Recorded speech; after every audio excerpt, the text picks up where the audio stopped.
On Thanksgiving night, while my family gathered around a beautifully decorated dinner table, my son-in-law suddenly stuck out his foot and sent me crashing down the staircase.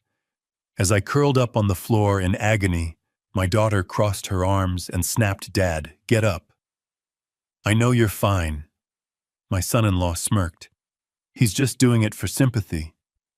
Then even my wife sighed. "Maybe he'll do anything to ruin a family gathering." But when my youngest son rushed me to the hospital, the nurse who examined me stepped outside, and within the hour, a detective was on the phone. "Thank you for being here. It genuinely matters." Quick question before we begin: where in the world are you right now? Drop your country or city in the comments. I want to know who's listening. A note.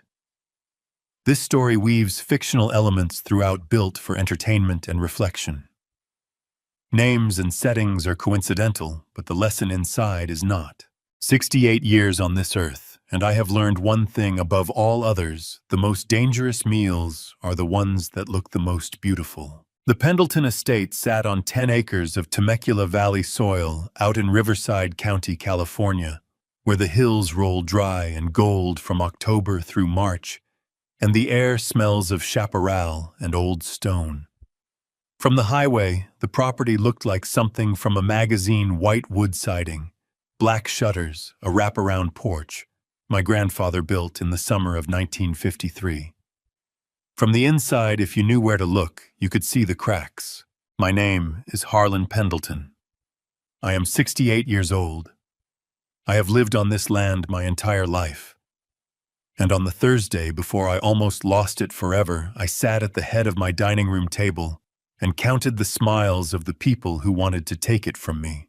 The date was November 28th, 2024, Thanksgiving Day. My wife, Constance, had set the table 2 hours before anyone arrived. She was 65, a woman who had always moved through a room with the ease of someone who had rehearsed every step in advance. The white linen was pressed flat. The good china was out the set we only used 3 times a year. The chandelier above the table threw warm light across everything, and if you had walked in off the street and seen it, you would have thought, this is a happy family. My daughter Claudia arrived first with her husband Fletcher. Claudia was 40, our older child. She had her mother's cheekbones and a manner of carrying herself that suggested the room owed her something, an inheritance of attitude more than appearance. Fletcher Morrow was 42, a real estate broker out of Riverside County, who had been working our land deal for the better part of 6 months. He wore his confidence the way some men wear cologne, heavy, inescapable, applied before walking into any room, regardless of the occasion. I had never fully trusted Fletcher Morrow. Not from the first handshake 15 years ago. A man who smiles before he has anything to smile about has already decided what he wants and is simply waiting for the room to catch up. My son Reed came in 20 minutes later alone. He was 30 years old, a software engineer who worked mostly from his apartment in town. He had turned down a job offer from a company in Seattle earlier that year. I did not know this yet, not on that evening. Reed was the quiet one. He had been quiet since he was 4 years old, sitting in the dirt beside me while I pruned the lemon trees, watching everything, saying very little. That evening, he took the seat at the far end of the table near the kitchen doorway, almost outside the ring of light from the chandelier. He watched the room the way I had taught him to watch the land, patient, steady, reading what was actually there, rather than what someone wanted you to see. Our old friend Glenn Whitaker arrived at 6 o'clock, the only guest outside the family circle. Glenn was 72, a retired pastor who had known me since we were young men, who had baptized both my children, and who had stood at the graveside when my father died 20 years ago. He brought a bottle of cider and took the chair beside Reed without being asked. There are friendships that do not need instructions, and Glenn Whitaker was that kind of friend. Through the tall windows facing the back garden, I could see Eugene Taft working in the failing light. Eugene was the groundskeeper who had been coming to the property 3 times a week for the past 3 months, hired through a referral I could no longer clearly recall. He was trimming the rose bushes along the garden wall. I noticed it because it made no sense. Those roses did not need trimming in late November. And no groundskeeper I had ever employed worked past sunset on a national holiday. In the far corner of the yard, young Tommy Greer was loading his lawn equipment into the bed of his truck. Tommy was 16, the son of our neighbor, 2 properties over, who mowed our grass each week for $40 and never caused trouble. He paused as he passed. Eugene looked at the older man for a moment, with his head tilted slightly, then kept walking. I saw it through the window. I noted it and put it aside. The meal began. Fletcher set his leather briefcase beside his chair rather than leaving it at the front door the way guests do. A small thing, I noticed. 20 minutes into dinner, he reached into the briefcase and produced a folder thick bound with a paper clip, with the logo of a company called Pacific Meridian Ventures printed across the front.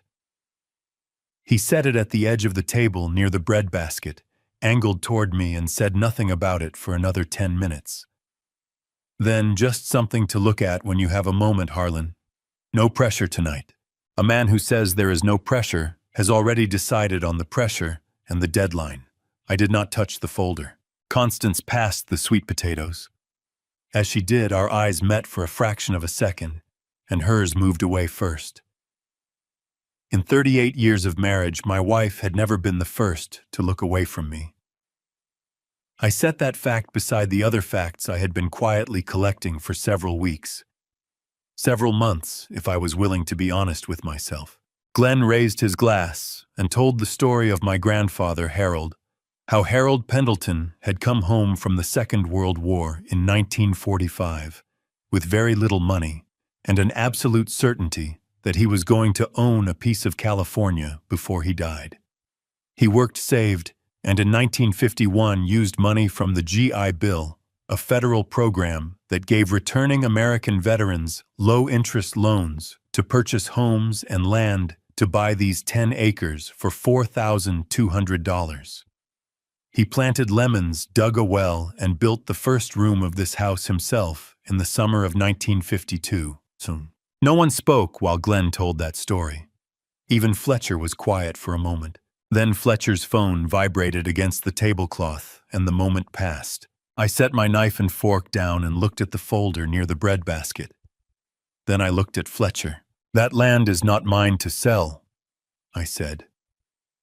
The table went quiet in the specific way tables go quiet when someone says something true and inconvenient. "It belongs to the man who built this house, and dead men do not sign contracts." No one answered. Constance coughed once lightly into her napkin. I excused myself to retrieve a bottle of wine I had been saving, a 2003 Bordeaux I kept for occasions worth marking. I walked to the base of the staircase and started up. I had climbed those 20 steps of white oak more times than I could count, and I knew every sound they made. What I did not know was that someone was already rising from the table behind me. I was 3 steps up when I heard the chair scrape. I looked back over my shoulder. Fletcher Morrow was on his feet, moving toward the staircase without a word to anyone at the table, his eyes already on the steps above me. The footsteps behind me had a particular quality to them. I had climbed that staircase for 40 years. I knew the way sound moved in that stairwell, how voices from the dining room carried upward through the oak steps, how each footfall was absorbed and then released by the grain of the wood. The steps following me were measured, deliberate, placed carefully so as not to be heard until they were already close. That was the first thing I noticed. The second was the silence from below. No one in the dining room called after Fletcher to ask where he was going. The landing between the first and second floors was 4 feet wide, with a half wall on one side and smooth plaster on the other. I had turned on that landing without thinking about it more times than I could count. I turned, and Fletcher Morrow was much closer behind me than he had any reason to be. He stood 2 steps below me, his right shoulder angled slightly toward the wall, his face holding the expression he used in business meetings, patient, attentive, already certain of what was going to happen. He said something about the wine, about whether I needed a hand carrying it back down. I heard the shape of the words more than the meaning. What I remember with complete clarity is what came after. There was contact. His foot placed with precision in the path of my left foot as I completed the turn. Not the stumble of a man who misjudged the space. The placement was deliberate, exact in the way that only intention produces. I felt the resistance, felt my weight shift forward, with nothing underneath it, reached for the wall and found no purchase. In the fraction of a second before I fell, I looked at his face. Fletcher Morrow was smiling. Not the version of the smile he used in rooms with other people. The other kind. The kind that surfaces when a man believes he is the only witness to himself. Then the stairs came. 20 steps, and I felt the better part of them on the way down. I am not going to pretend otherwise or make it sound like something from a film. A fall like that at 68 is not one moment. It is a sequence, the edge of a step catching the shoulder, the rail meeting the elbow at the wrong angle, the corner of a tread driving into the left side of the rib cage, with a sound I felt rather than heard. Then the hardwood floor of the foyer. Then the particular silence that follows a loud thing. I lay still and took stock, not because I was incapacitated. I have always been a man who thinks before he acts, and even at the bottom of those stairs, with 2 ribs cracked, and my lower back broadcasting signals up my spine, I thought first. I was conscious. My fingers could register the grain of the floor beneath them. When I tested my legs with careful small movements, they were present and responding. The pain was real and serious, the kind that announces genuine damage, but it was not the deeper, quieter warning of something permanently taken. I waited to see who would come first. Claudia appeared in the foyer entrance. She stopped at the threshold with her arms crossed, one hand cupping the opposite elbow, and looked at me on the floor with an expression I can only describe as assessment. She did not come closer. Then she spoke. "Get up," she said, her voice flat, the patience already gone from it. "I know you're fine, Dad." She stood there and watched as if calculating whether the situation required her to participate. Fletcher descended the stairs at a composed pace, one hand trailing the rail. He reached the bottom, looked at me on the floor, and shook his head with the particular slowness of a man confirming a prediction. "He's doing this for the sympathy," he said. Not loudly, not performing for the room, just saying it. Then here we go. Old man takes a fall and suddenly nobody has to discuss anything. No one told him to be quiet. No one corrected him. Constance stepped into the doorway a moment later, both hands pressed over her mouth. I looked for what I would have expected, what any husband of 38 years would have expected, and did not find it. Her eyes were dry. Her posture was upright. She lowered her hands after a moment. "Maybe," she said, in a voice that had the particular flatness of a line prepared in advance, "he will do anything to ruin an evening." Glenn Whitaker came from deeper in the dining room, moving faster than any of them, his phone already in his hand. Glenn was a man who had sat at too many bedsides to waste time deciding whether something was serious. Reed came from the kitchen doorway. I heard him before I saw him, rapid steps across the hardwood, then the sound of his knees coming down on the floor beside me. His hands were cold when they found my shoulder, and when I felt them, they were shaking. Slightly controlled, the way a person shakes when they are holding something in rather than letting it show. It was the only thing I saw in that room that I believed completely. "Don't move," he said close to my ear. "Tell me what hurts." I told him. He took my hand and held it. He did not say anything else. He did not need to. Glenn was already giving the address to the Riverside County emergency dispatcher in a calm, measured voice, and I focused on keeping my breathing steady, deliberate, even because the way a man breathes under pressure tells everyone in the room more than he may intend to share.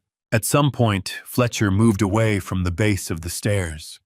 I heard footsteps, then the sound of a chair being pulled out in the dining room, then the soft double click of a briefcase latch being fastened. He had come upstairs with a purpose, and he had accomplished it. There was nothing left on the landing that interested him. Reed was still kneeling beside me when he looked up at the wall above the staircase. I followed his gaze without moving my head. The security camera mounted at the ceiling junction, a compact unit installed the previous month to cover the foyer, and the lower portion of the staircase had its indicator light blinking in an irregular pattern. Red, then a pause. Red, then a pause. Not the steady green light that confirmed the system was actively recording. Something had disrupted the connection, or the recording itself, which produces that specific, irregular blink on most commercial security units. Someone had interfered with it. Reed looked at the light for a long moment, without speaking. Then he looked at me. His expression did not change. He reached into his jacket pocket, and I heard the faint sound of his phone screen activating. Then he put it away without dialing. The ambulance arrived 11 minutes after Glenn's call. The paramedics assessed 2 fractured ribs on the left side and a lumbar contusion, bruising and swelling in the lower back that would take weeks to resolve. They brought a stretcher. Reed walked beside it the entire way to the front door. Constance followed us at a distance I measured without meaning to in exact feet.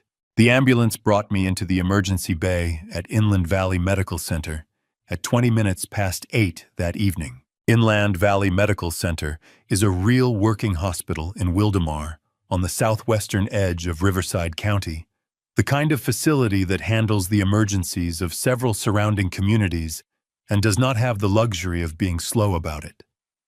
The intake bay smelled of antiseptic and floor wax, and something underneath both of those that hospitals accumulate from years of absorbing the worst moments of ordinary lives.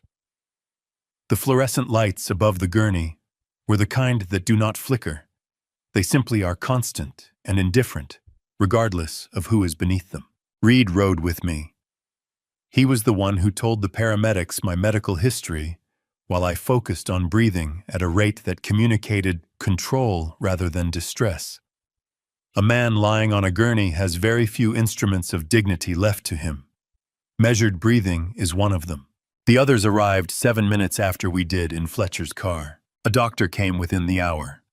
He confirmed the diagnosis the paramedics had initially suggested: 2 fractured ribs on the left side, second and third, and a lumbar contusion, bruising, and inflammation in the lower spinal region that would require rest and time. He told me I would remain overnight for observation. I told him my prior health had been excellent. He noted it in the chart, and I believed he meant it as a compliment.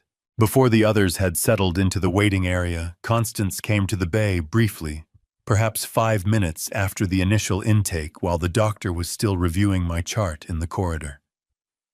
She set a thermos on the tray table beside the bed. She said it would help me rest. She said she had made it before they left the house. I did not drink from it. Through the gap in the curtain surrounding my bay, I could see into the waiting area at the end of the corridor. Constance sat in one of the plastic chairs with both hands flat on her thighs and her back straight. Her expression at that distance read as grief.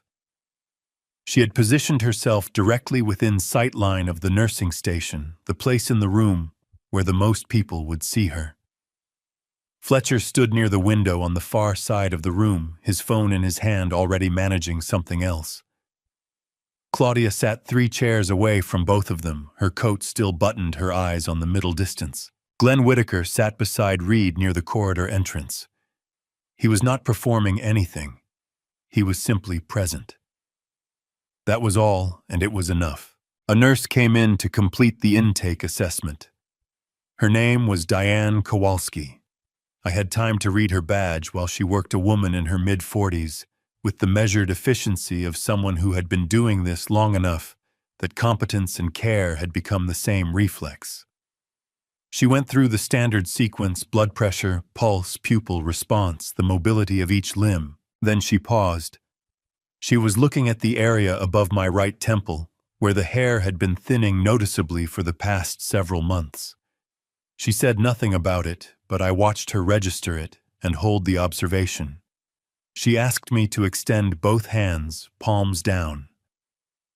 There was a tremor in the fingers of my left hand, faint but consistent, something I had noticed myself in recent weeks and attributed to age. She wrote something in the chart and did not explain what. She noted the thermos on the tray table, picked it up, examined it without comment, and when she left the room, she took it with her. When she finished, she paused at the curtain's edge. "Is your son in the waiting area?" she asked. "The younger man who came in with you." I told her Reed was outside. She nodded once and left. Glenn came to the bay entrance 20 minutes later when Constance had gone to the restroom and Fletcher had stepped outside. He kept his voice low. He told me he had dismissed what I said on the phone 3 weeks ago, that something had been wrong for months wrong, in a way that had nothing to do with age or tiredness. He said he had told himself I was speaking in figures. "I was wrong to dismiss it," he said. I did not argue with him. Diane Kowalski appeared at the curtain gap a second time. She spoke briefly to Reed and he followed her out. He was back in under 3 minutes. He took a small folded piece of paper from his jacket pocket, read it once, folded it, and returned it to his pocket without a word. At the door of the new room that night before he left, I asked him directly what she had written. Reed stood at the threshold for a moment. "Something I need to follow up on tonight," he said. "Before tomorrow morning." The door clicked shut. I lay in the particular silence of a hospital at night and felt the pressure of something that had not yet arrived, but was already close. I had a feeling I was about to find out. I slept 4 hours that night. Not because of the pain, the medication managed most of it, but because a man cannot rest easily when he suspects that the ground beneath him has been dissolving for the better part of a year, and he has only just begun to understand how far down the erosion goes. By 8 o'clock on the morning of November 29th, the room had changed character entirely. The night staff had turned the building over to the day shift, and the corridor outside my door had acquired the purposeful noise of a hospital. In daylight, voices at the nursing station, a supply cart rolling past. The clear mechanical sound of a call bell answered without delay. Reed was already in the chair beside my bed. I did not know how long he had been there. He was holding a paper cup of coffee and looking at something on his phone when I opened my eyes, and when he saw me awake, he put the phone away without finishing what he was reading. We had not discussed what Diane Kowalski had written on that piece of paper. At 9:45, the door to my room opened. A woman I had not yet seen came in, closed the door behind her, and introduced herself. Her name was Dr. Nora Carmichael, the attending physician assigned to my case, which meant she was the doctor legally responsible for my treatment and my records during my time at Inland Valley. She appeared to be in her early 50s, with short hair going gray at the temples, and the manner of someone who has delivered unwelcome information often enough to know that clarity is a form of respect rather than cruelty. She carried a printed document in a manila folder and set it on the tray table at the foot of the bed without opening it immediately. She looked at me, then at Reed, and asked whether I wanted my son present for the conversation. I told her Reed stays. She opened the folder. The results she presented were from the toxicology panel that Reed had requested the previous evening. He had spoken directly with Dr. Carmichael at the hospital late that night, presented Diane's written observation, and asked for an urgent heavy metal screening, what hospitals classify as a stat order, meaning the laboratory prioritizes it ahead of routine work. The results had come back within the expected window of approximately 24 hours. A heavy metal toxicology panel measures the concentration of metallic compounds in the blood, and in cases where chronic exposure is suspected in a sample of hair. Hair is useful for this purpose because metals accumulate along the hair shaft as it grows at a predictable rate. By analyzing different sections of a hair strand, a laboratory can determine not only whether a person has been exposed to a particular compound, but roughly how long the exposure has been occurring. My blood thallium level was significantly elevated. Dr. Carmichael explained what that meant. A normal thallium reading in the blood is below 2 micrograms per liter. My reading was well above that threshold, high enough that the laboratory had flagged it immediately. The hair analysis confirmed sustained exposure over a period of approximately 5 to 6 months. Then she explained what thallium is, because most people do not know, and I did not fully know either, even though I was the one who had been living with it in my body. Thallium sulfate is a heavy metallic compound. It has no color. It has no odor. It dissolves completely in water and in most liquids, leaving no visible residue and altering the taste of a drink only subtly and only at elevated concentrations over time. The United States banned thallium sulfate for household use in 1972 because of the number of poisonings, accidental and deliberate, it caused when it was sold commercially as a pesticide. It remains obtainable through certain industrial and chemical supply channels, administered in small, repeated doses over several months. Its effects include progressive hair loss, damage to the peripheral nervous system, the network of nerves running from the spine into the limbs, which produces trembling in the hands and feet, and deterioration of neurological function that can in time become permanent. I asked one question. At what point does the nerve damage stop being reversible? She said that depended on current levels and whether exposure continued. If it stopped now, meaningful recovery was possible. If it continued at the present dosage for 3 to 4 more weeks, certain neurological effects would be irreversible. I nodded. Reed sat without moving. Dr. Carmichael then explained her legal position. Under California Penal Code Section 11,166 and the state's Welfare and Institutions Code Section 15,600, 30 physicians are classified as mandatory reporters, meaning they are legally required to report suspected abuse of an elder defined as anyone 65 or older to law enforcement as promptly as the situation allows. The requirement is not optional. A mandatory reporter who fails to act can face criminal liability. She had contacted the Riverside County Sheriff's Department the previous evening after reviewing the initial panel findings with the laboratory. She had spoken with a Detective Farrell. He had confirmed receipt and asked to be called again once I was awake and coherent. Reed asked whether the findings would be communicated to anyone else within the building, specifically to the family members who had been in the waiting area. Dr. Carmichael said her legal obligation was to law enforcement, and she had fulfilled it. What the nursing staff communicated to visitors was a separate matter within her authority to manage. She held my eyes steadily for a moment when she said it. Reed said, 48 hours. We need the people in this building who are not law enforcement to remain unaware of what that panel shows. She considered that. Then she said she would consult with Detective Farrell, and in the interim, she would not discuss the panel findings with anyone outside this room. She took the folder, gave me a single nod, and left. The room was quiet after the door closed.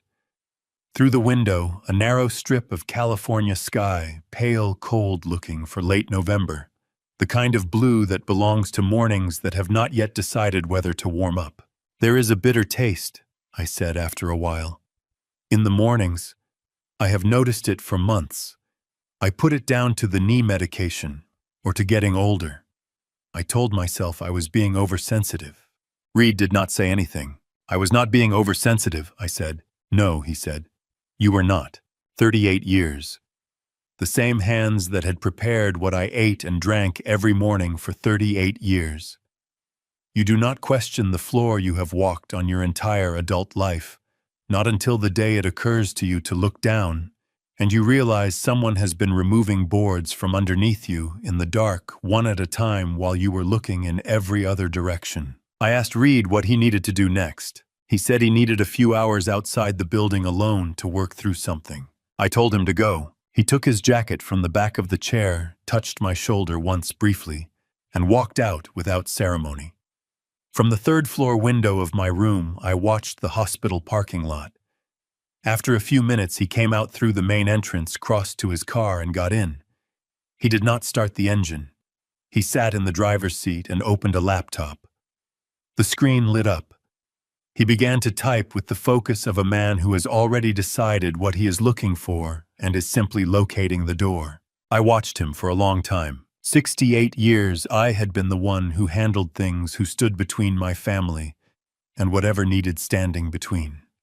Now my body was in a hospital bed because someone had been quietly removing my capacity to resist, and my son was sitting in a parking lot on a November morning, trying to figure out what I could no longer do myself. There is a particular kind of helplessness that has nothing to do with weakness. I did not enjoy it, but I kept watching the parking lot. The morning of November 30th arrived as a gray line along the eastern hills, and I had been watching it come since 5 o'clock. Sleep had left me around 2 in the morning and not returned. That is what happens when a man knows enough to understand that something is wrong, but not yet enough to see the full dimensions of it. The night gives you nothing useful to add, so you lie in the dark and let the ceiling tell you whatever it has to say, which is never very much. Reed came back to the room at 8:15. He had gone to his apartment, slept for an hour, by the look of him showered and changed clothes. He moved with the deliberate efficiency of someone who has made peace with the fact that rest is not currently available and has organized himself accordingly. He closed the room door, pulled the chair to the side of the bed, and sat down. He said, "I need to tell you what I found last night. Before I tell it, I need to say something plainly. What follows is not something I saw or did myself. These are Reed's actions and Reed's findings from the previous evening through approximately 4 in the morning, described to me the next day in the order he gathered them. I am going to recount it the way he told it, because that is the only accurate way to tell it." Constance had left her phone on the waiting room chair at approximately 8 o'clock the previous evening, when she stepped away to speak with a hospital administrator about insurance paperwork. Claudia had gone with her. Reed had watched his mother set the phone down on the seat and walk toward the front desk. He had 4 minutes, possibly a little more. He used a commercial monitoring application, the kind marketed to parents tracking their children's devices, available through ordinary download channels, to install a background program on her phone. It required physical access to an unlocked device which he had, and approximately 3 minutes to complete. He was back in his chair with his own phone in his hands before Constance returned to the waiting room. He told me this, and then he was clear about what he did not do with it. He did not share the contents with Detective Farrell. He did not print any of it for the purposes of submitting it anywhere. Under California Penal Code Section 632, accessing another person's electronic communications without their consent is unlawful. Under the Federal Computer Fraud and Abuse Act, unauthorized access to a device is a federal offense. Any material gathered through that method would be excluded from a courtroom, and any case that relied on it directly would be weakened rather than strengthened. Reed knew this before he began. He used it for one purpose only: to confirm the direction he needed to look, using methods that could actually hold up. What he read told him where to look. The messages between Constance and Fletcher went back several months. Reed read the significant ones to me from memory. He did not bring the phone with him. Fletcher to Constance, 6 weeks before Thanksgiving. He has not signed yet. We need to move the transfer forward. Constance to Fletcher sometime in October. The current amount may not be producing the results we expected. We may need to adjust. Fletcher to Constance more recently. Paris is waiting for us, Connie.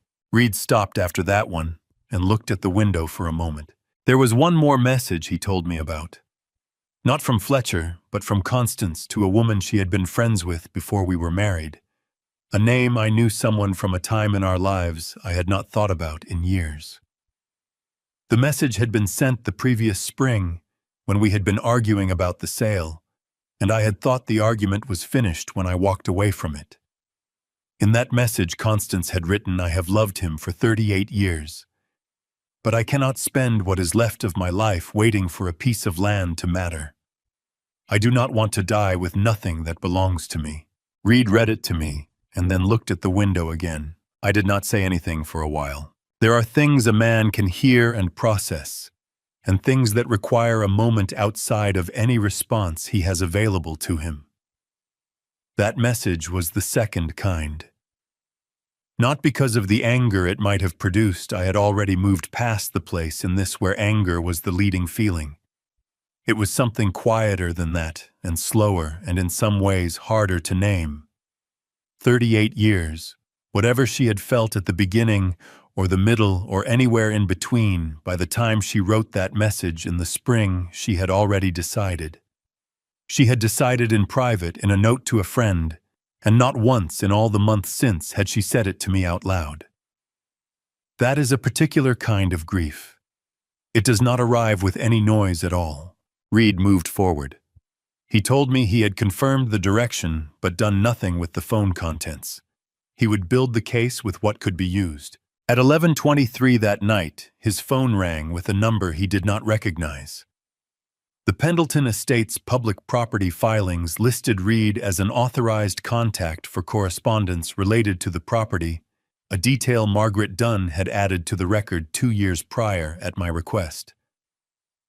Carlos Vega had found it the same way he found everything else through the public record. He answered because he was awake working, and because a call that late to an unrecognized number from the same area code is worth answering when your father is in the hospital. The caller gave his name as Carlos Vega. He said he was a real estate developer who had been working the commercial land market in Riverside County for 15 years, and that he had been attempting to assemble a competing offer on a parcel of land near the Interstate 15 corridor in Temecula before another buyer closed the door on him. He said he had done routine background research on the transaction afterward, the way a developer does when he loses a deal he thought he was going to win, and had found something he could not set aside. A deposit agreement was on file at the Riverside County Recorder's Office, the agency where real estate transactions are registered and made publicly available.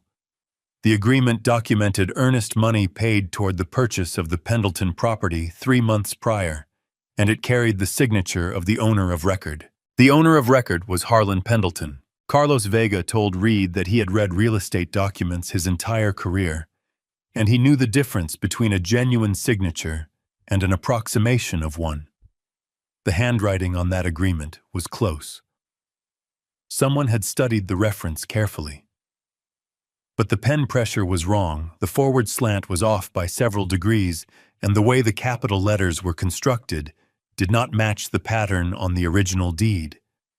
He had double-checked against 2 other publicly filed documents bearing Harlan Pendleton's signature. The difference was consistent across all 3 comparisons. He said he thought the family should know. Reed thanked him, and they agreed to meet. Reed ended the call. Carlos Vega called back within 2 minutes with a second piece of information. 1. He said he had held back initially because he was not certain he had traced it far enough to be confident. The purchasing entity on the deposit agreement, Pacific Meridian Ventures, had a shareholder structure that was partly obscured through a holding company incorporated in Delaware, a legal but commonly used method for keeping beneficial ownership out of easy public view. Carlos had spent 2 weeks following the ownership chain through available corporate records. One of the actual owners holding 15% of the venture through a subsidiary entity was a person named Claudia Morrow. Reed sat in his car in the hospital parking lot for a while, after that call ended, not doing anything in particular. That was the last thing he told me. He said it, and then he stopped, and he looked at me in the way he used to look at me when he was a child, and had brought me a problem he did not know how to solve himself. I looked at the ceiling of my hospital room. "All right," I said. He nodded. "All right," I said again. Not for Reed, for myself. The rest of that Saturday came to me in pieces. Reed had left the hospital room at 10 o'clock in the morning with a list of things to do that he had not written down anywhere because he had not needed to. Over the course of the next several hours, he called me 3 times. The first call came from the road heading north. The second came from a parking lot in Riverside.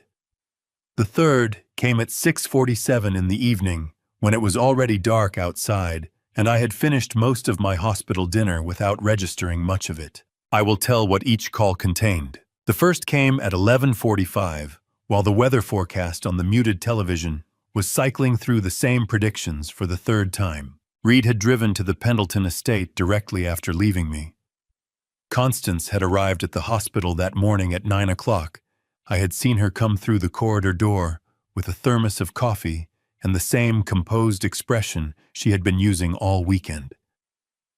That put Reed at the house alone which he had counted on. The kitchen of the estate runs along the back of the building, looking out toward the garden. The cabinet above the refrigerator is where Constance kept her household supplements and medications, and I had watched her open that cabinet every morning for years without attaching any particular thought to it. The cabinet she used, the routine she kept, the glass of warm liquid she set beside my coffee each morning for the past 6 months. Reed went directly to it and found 2 amber-colored glass bottles on the lower shelf, unlabeled, except for handwritten dates on the caps in Constance's handwriting. He took a measured sample from each bottle using sterile collection materials from a pharmacy he had stopped at on the way. He sealed and packaged both samples and drove them to a private toxicology laboratory in San Diego that accepts urgent submissions outside standard business hours, the kind of service used when a result is needed in less than the standard processing window. A rush submission of this kind is given priority handling by the laboratory, with results available within approximately 24 hours for a higher fee. Before he ended the call, Reed asked me whether he had my authorization to spend what this would cost. I told him to stop asking me that kind of question. The second call came at 3 in the afternoon. After delivering the samples to the San Diego laboratory, Reed had driven north to downtown Riverside, where Carlos Vega maintained an office on the 4th floor of a building across from the county courthouse. Carlos was a man of roughly 50, Reed told me, with a methodical manner, someone who selected his words at approximately the same pace he did everything else, which was unhurried and deliberate. He had placed the deposit agreement on his desk before Reed arrived. Reed described it.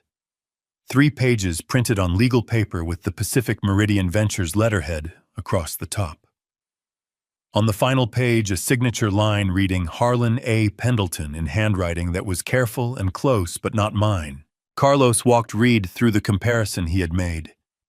The capital H in my first name is something I have written the same way since I was 20 years old.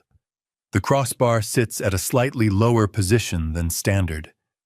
On this document, the crossbar was placed higher at the geometric center of the letter. The capital P in Pendleton. I have always left the loop slightly open, a gap where the stroke curves back around.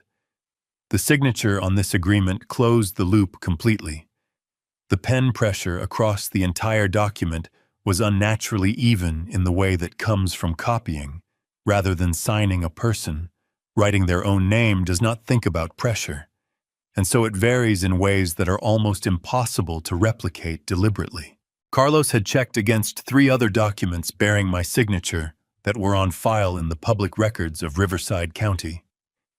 The differences were consistent across all comparisons. He provided Reed with a written summary of his findings, a copy of the deposit agreement, and a signed statement confirming he was prepared to give testimony if asked.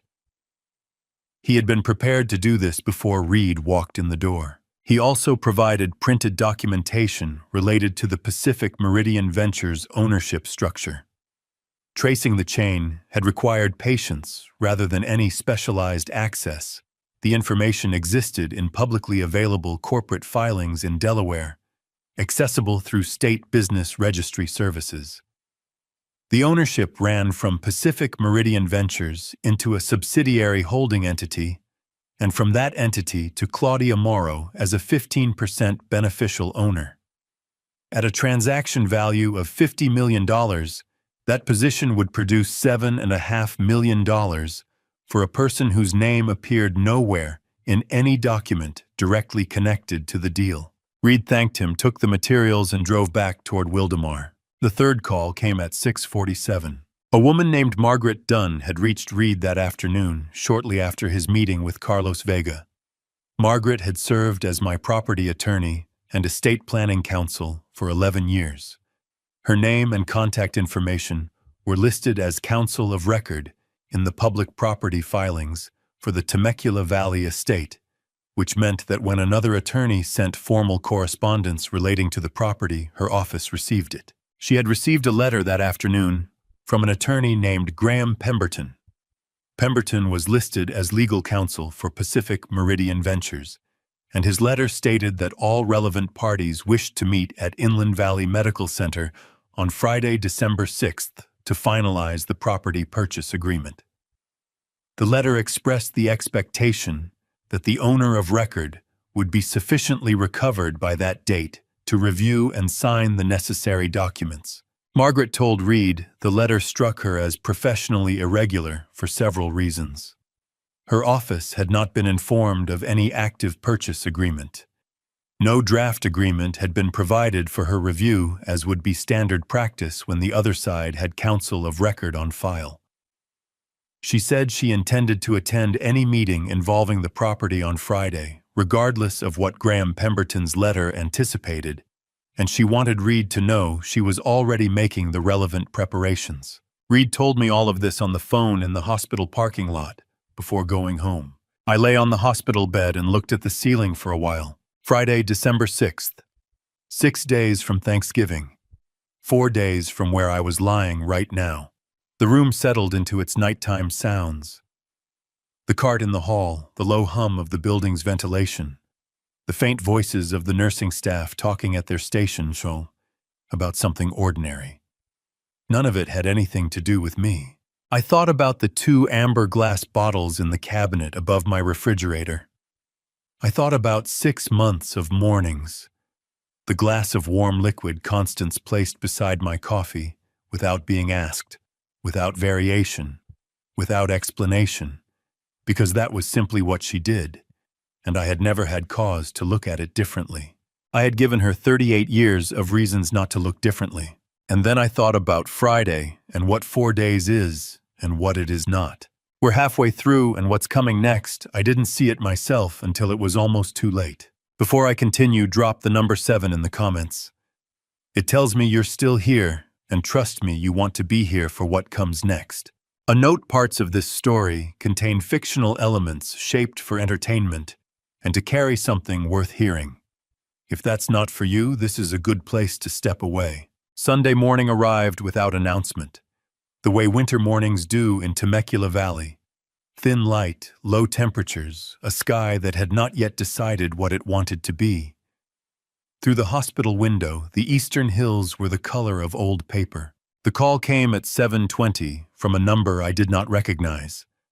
The man on the other end introduced himself as Detective Ray Farrell of the Riverside County Sheriff's Department, Major Crimes Division.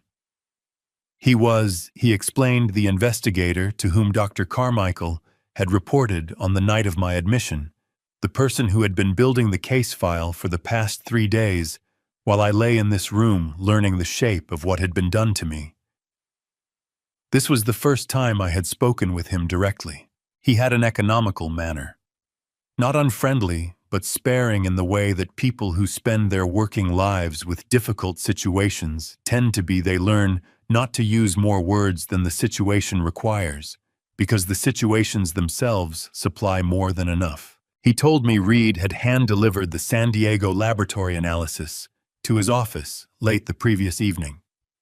Both samples taken from the bottles at the estate had tested positive for thallium sulfate at concentrations consistent with chronic low-dose administration over several months. One sample showed a measurably higher concentration than the other, which indicated an adjustment in dosage at some point during the 6-month period. These samples, he said, had been legally obtained from the property of the owner of record. The laboratory documentation established a clear chain of custody. Both elements, the samples and the documentation, were admissible as physical evidence in any subsequent legal proceeding.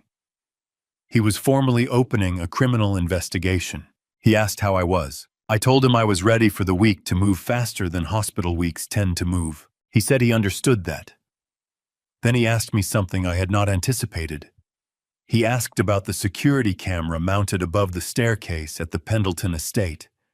Who had installed it when and whether footage from the system was stored anywhere outside the property. I told him Reed had installed it. He said he would follow up with Reed on that point directly. The next 2 days happened mostly beyond the walls of my room, and the information reached me through 2 channels: Reed, who came and went, and Margaret Dunn, who called me directly on Monday morning, with the even tone of a woman who had been working through the weekend and did not regard this as remarkable. On Sunday, Margaret had filed an emergency ex parte motion in Riverside County Superior Court. An ex parte motion is a legal request submitted to a judge by one party without requiring the presence of the opposing party, a procedure permitted in urgent circumstances where the standard waiting period for a scheduled hearing would cause irreparable harm. Margaret's motion cited California Welfare and Institutions Code Section 15,610, which defines financial elder abuse as the taking, concealing, or misappropriation of an elder's property or financial resources for the benefit of another. She argued that the evidence already gathered, the forged deposit agreement, documented by Carlos Vega, the undisclosed shareholder interest, traced through Delaware filings, and the toxicology results from both my blood panel and the estate samples established sufficient and urgent grounds for court-supervised financial investigation of the parties connected to Pacific Meridian Ventures. The court approved the motion within 48 hours. Margaret described the results on Monday morning: a financial account in the Cayman Islands, a British territory in the Caribbean, where banking privacy laws have historically been among the most protective in the world, had received $2.3 million in wire transfers from a domestic account linked to Pacific Meridian Ventures. The Cayman account was held under a corporate name registered in the British Virgin Islands. The chain of ownership, when traced backward, led to Claudia Morrow. Obtaining this information had not required cooperation from the Cayman Bank itself. Under the Foreign Account Tax Compliance Act, a federal law enacted in 2010 that requires American financial institutions to report international wire transfers and foreign account activity to federal regulators, the bank on the American side of those wire transfers was subject to reporting obligations. The court order issued from Riverside County Superior Court compelled that U.S. institution to produce its records related to the transfers in question. What that produced was documentation of $2.3 million moved from a domestic Pacific Meridian Ventures account to Claudia Morrow's offshore structure across a period of several months. If the $50 million property transaction had closed as intended, her remaining share would have followed by the same route. Margaret relayed this to me in a tone that required no additional commentary from either of us. That evening I was sitting up in the hospital bed for the first time in several days, the ribs permitted it now, with deliberate effort, looking out the window at the parking lot below. The overhead lamps in the lot cast a particular amber light across the asphalt, turning the cars parked beneath them into shapes rather than objects. I recognized the vehicle because I had watched it pull into and back out of the Pendleton driveway for 8 years. A dark sport utility vehicle, the same model Claudia had driven since she and Fletcher relocated to Murrieta. The license plate matched what I carried in memory, which is the kind of detail a man retains without deciding to over years of ordinary family gatherings. It was parked in the far corner of the lot, near the exit, away from the entrance. The engine went off. No one got out. Other cars pulled in and departed around it while it sat. After what I estimated to be 20 minutes, the engine started again. The vehicle reversed out of the space, moved toward the exit lane, and drove away. No one had come inside. I did not know what she had been doing in that car during those 20 minutes. I did not know if she had come close to opening the door and then decided against it, or if she had only needed to sit in the parking lot for a length of time before she was able to go wherever she was going next. I could not see through the windows. I would not have understood what I saw if I could have. I only knew what was in front of me. She had been here within a short walk of this building, and she had not come in. Some things a father does not say out loud, not even to himself. Shortly before 9 that evening, Farrell called Reed a second time. Reed stopped by my room on his way home and told me what was said. Farrell had returned to the question from the morning the security camera above the staircase. He had asked Reed specifically, was there a copy of the footage from the night of the fall that existed somewhere outside the Pendleton estate? Reed looked at me when he repeated the question, the way a man looks when he is confirming something he has held in reserve for the right moment. I told him there was, Reed said. Farrell had been quiet on the line for a moment. Then he said, I need to see it, all of it. I gave Eugene Taft very little thought in all the months he came to the property. That was what struck me at 2 in the morning on Tuesday, December 3rd, lying in a hospital room that had acquired the particular familiarity of a place you did not choose and cannot yet leave. When I ran back through the months and tried to reconstruct what I had actually paid attention to and what I had simply allowed to pass. He had appeared in September, referred by someone whose name I could no longer recover with any certainty. A mutual acquaintance in the valley, perhaps. A card in the mail. He came on a schedule 3 times a week, moved through the property, quietly kept the garden in reasonable order, and said very little that was not directly related to the task in front of him. I had taken his silence for the self-contained manner of a working man who did not require conversation as part of his arrangement. I had paid him by check on the 1st of each month and watched him drive away and thought nothing more about it. 3 months. A man I did not know had moved through my property for 3 months, and I had assumed I understood him because he arrived when he said he would and kept his hands occupied. When Reed came to my room early Tuesday morning, he had been waiting in the corridor since just after midnight. The night nurse mentioned it when she checked on me at FI. He came in once I was awake, sat in the chair he had made his own over the course of the past several days, and told me what had happened the previous evening. Tommy Greer had appeared at the estate door at 7 o'clock on Monday. Tommy was 16, the son of the neighbor, 2 properties over, who had been cutting the grass at the Pendleton estate for 2 years. He was reliable in the way that young people sometimes are when they have been given insistent work and fair pay. And he had always conducted himself without making himself noticed. Reed had been at the estate that afternoon gathering documents for Margaret Dunn, and he was still there when Tommy knocked. Tommy told Reed he had been uneasy for several weeks. He could not fully articulate why in a way that felt sufficient to bring to anyone which was the reason he had taken this long. But he had noticed specific things. Eugene arriving at the property well before his scheduled start on 2 mornings in October.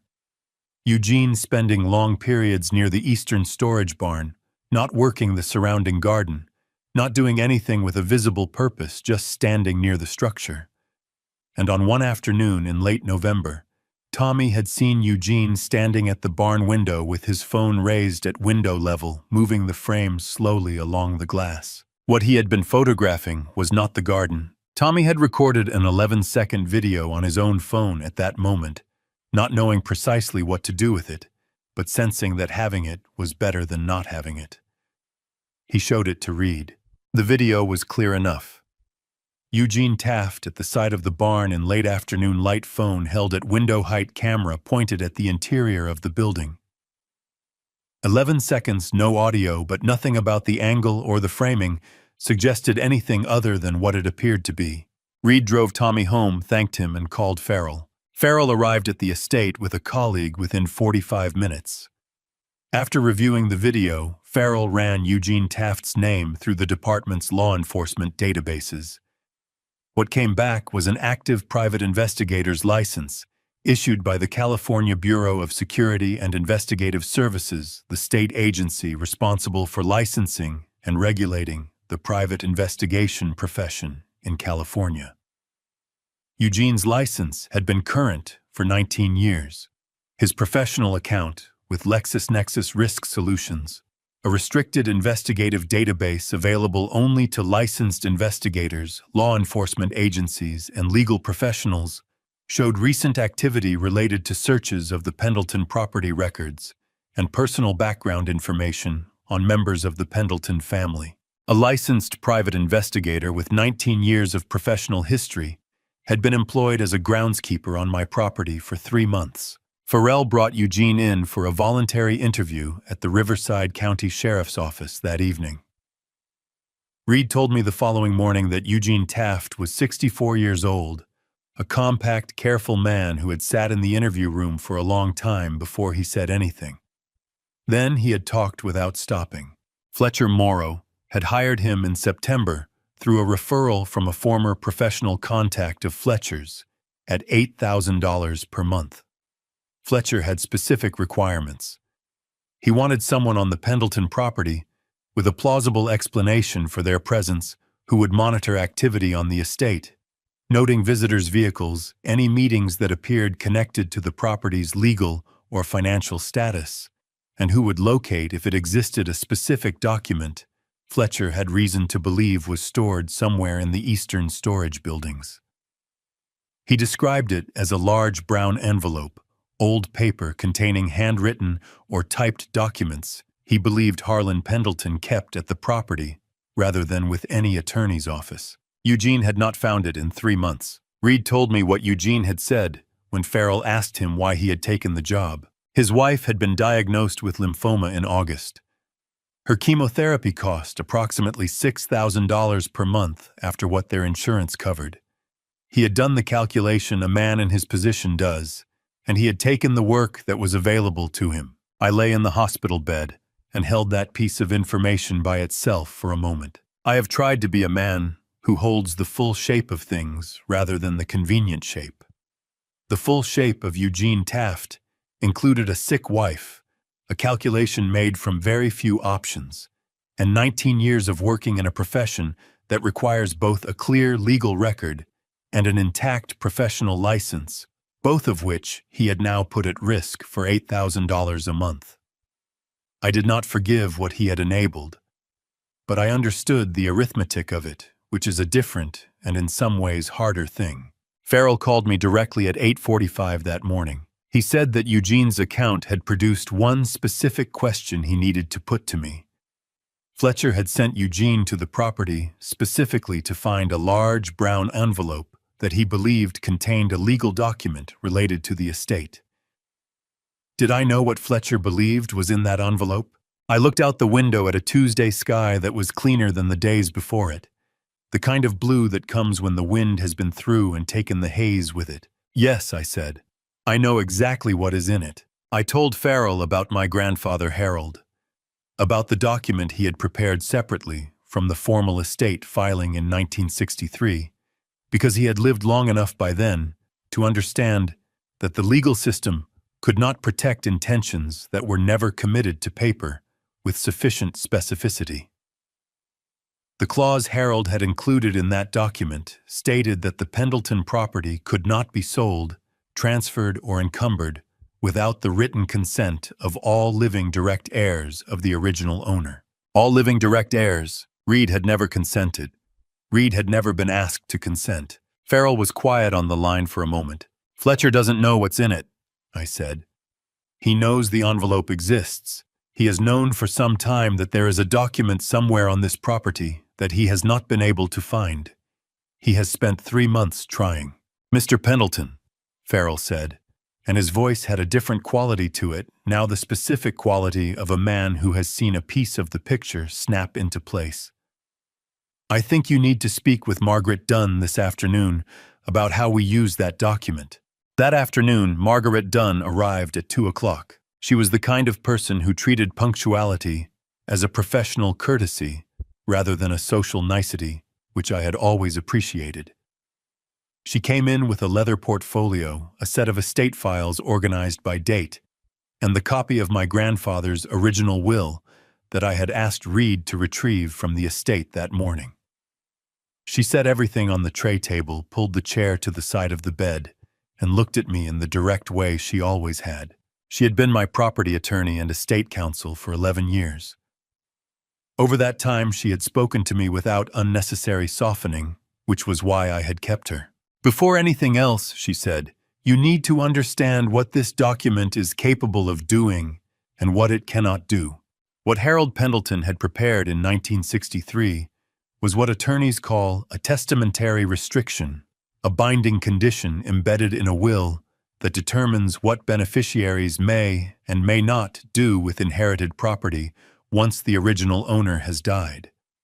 Harold had not trusted that the standard terms of a filed estate would be sufficient, so he had worked with a Riverside attorney to draft a supplementary document containing one specific clause. The Pendleton land could not be sold, encumbered, or transferred in any form without the written agreement of every surviving direct heir of the original owner. The document had been witnessed, notarized, and deliberately left separate from the formal estate filing, which was entirely within Harold's legal rights as the testator. It had remained in a brown envelope in the storage barn for 61 years, known to the immediate family and no one else. Fletcher Morrow had spent 3 months and $8,000 a month looking for something that would have made his purchase agreement worthless from the moment it was signed, regardless of whose signature appeared on it. Reed had never agreed to the sale. He would not agree to it. That made the transaction legally impossible under the terms of Harold's restriction. Margaret said she would file the document with the Riverside County Recorder's Office before the close of business that afternoon. Once recorded, the restriction would appear in any title search conducted on the property. Then Farrell joined by phone, and we talked for close to an hour about what we needed to happen before Friday. The plan once laid out was not complicated. What it required was that Constance and Fletcher believed their situation had changed in a specific and threatening way so that they would move faster than deliberate people move when they feel safe. Farrell had maintained a court-authorized wiretap on Constance's phone since November 30th, a surveillance order issued by a Riverside County Superior Court judge under California Penal Code Section 629 based on the toxicology evidence and documented elder abuse already on file. In 9 days of monitoring, Constance had said very little of investigative value over the phone. She was careful. We needed her to stop being careful.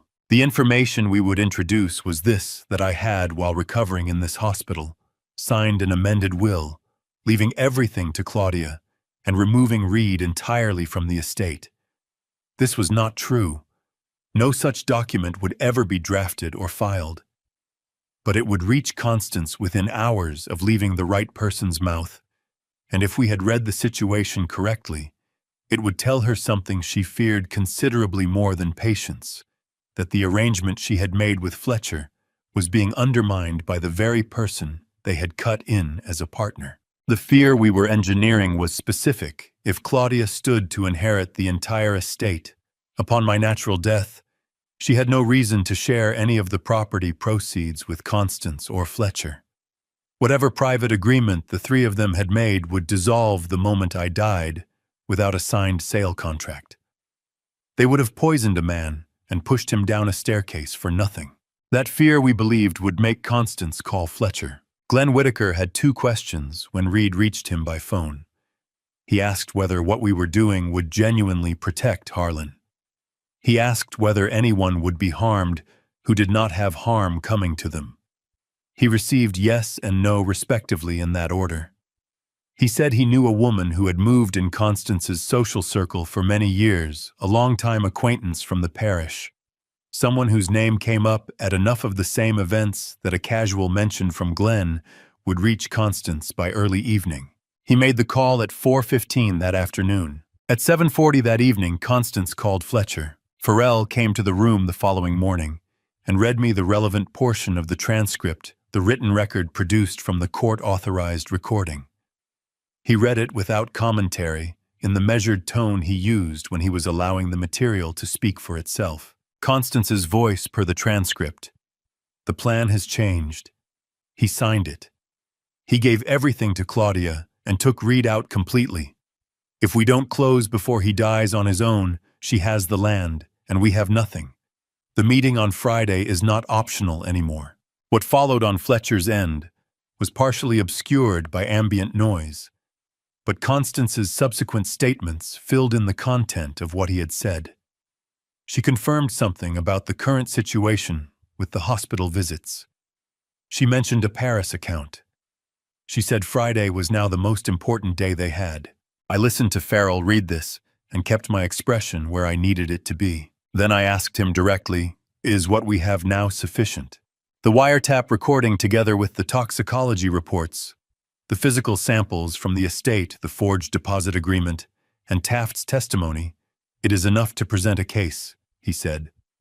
But what happens on Friday is what makes the difference between a case I can argue and a case no one can argue against. I thought about that. Then let them come, I said. Farrell said he would be ready. An hour later, Dr. Carmichael stopped by the room to review my treatment progress. The chelation therapy, a daily course of Prussian blue, a compound approved by the United States Food and Drug Administration specifically for thallium poisoning, which works by binding to thallium molecules in the digestive system and carrying them out of the body before they can be reabsorbed into the bloodstream, had been underway since November 29th. My levels were measurably improving. Then she set her tablet on the tray table and showed me the numbers she had calculated. Without this treatment, she said, and if exposure had continued at the rate we documented, 3 additional weeks would have been enough to cause neurological damage we could not reverse. I looked at the numbers on the screen for a moment.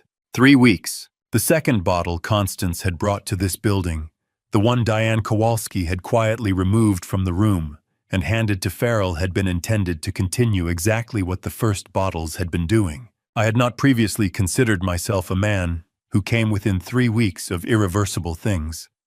Reconsidering that was an uncomfortable exercise. I thanked Dr. Carmichael and did not say anything further about it that evening.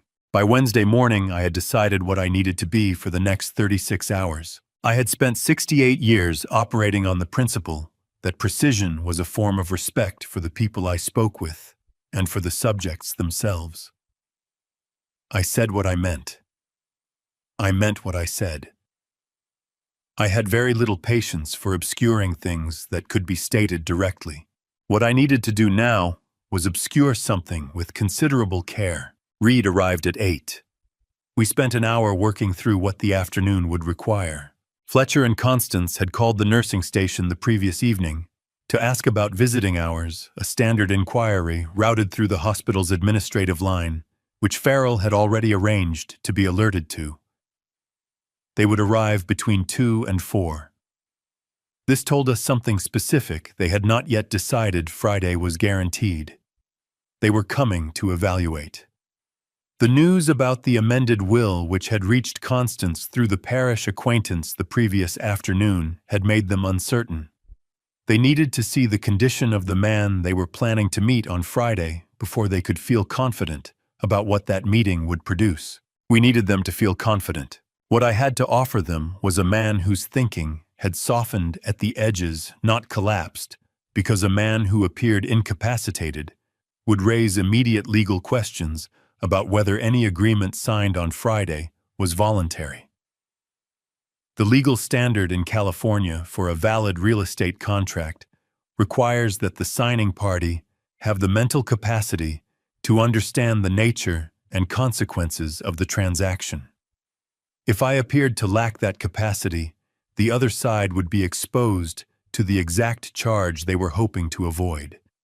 They needed me functional, but diminished, cooperative but not fully comprehending.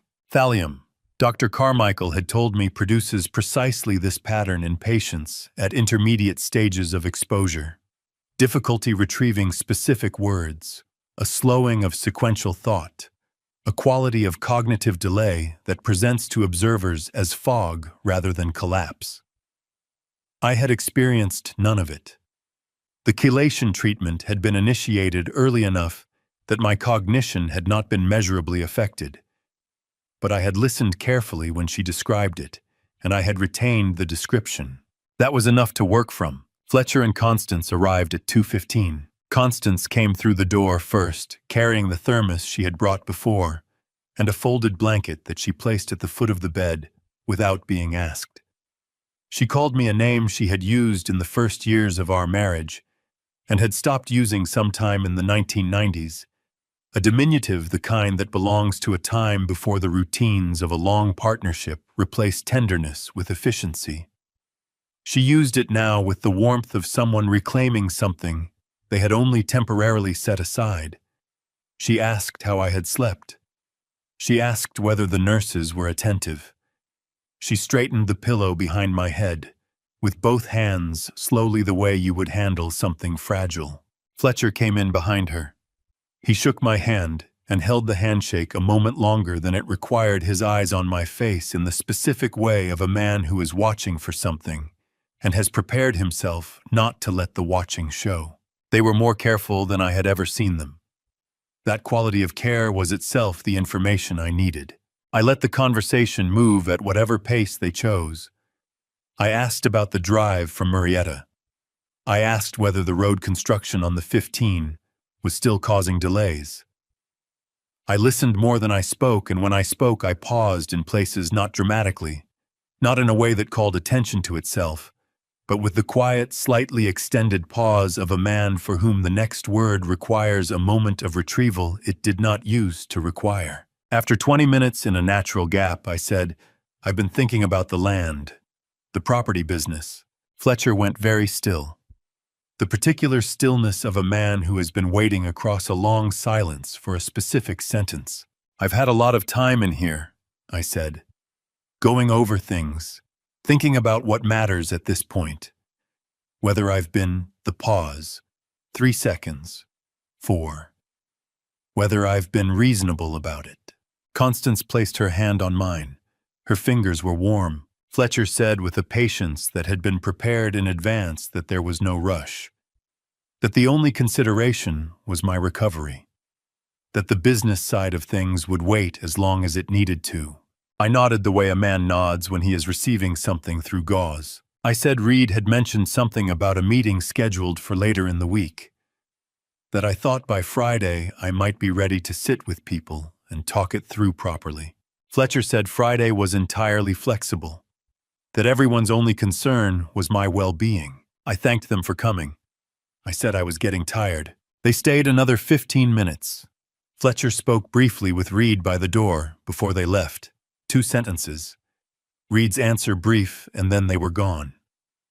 The door settled into its frame and the corridor outside resumed its ordinary afternoon sounds. Reed sat back down. Neither of us said anything for a full minute. "How much do you think Fletcher heard?" I asked. Reed considered it. The parts he came in expecting to hear. That was the intention. Reed looked at me in the way he does when he has not yet resolved whether he is more impressed or concerned. The expression he has been making since he was about 12 years old. I had spent 68 years as a man who said what he meant. What I had done this afternoon was the precise inverse, and the precision required was not in the end so different from the other kind. The performance had worked because every word I said was true. I had been thinking about the property. I had been thinking about what mattered. I had been thinking about whether I had been reasonable. All of those things were genuinely so. The only thing I had withheld was the completeness of the thinking. I had held it completely in reserve. "One more day," I said. Reed nodded once. Outside the window, the Wednesday afternoon was going. The way December afternoons go in Southern California, not dramatic about it, just fading. Thursday would pass.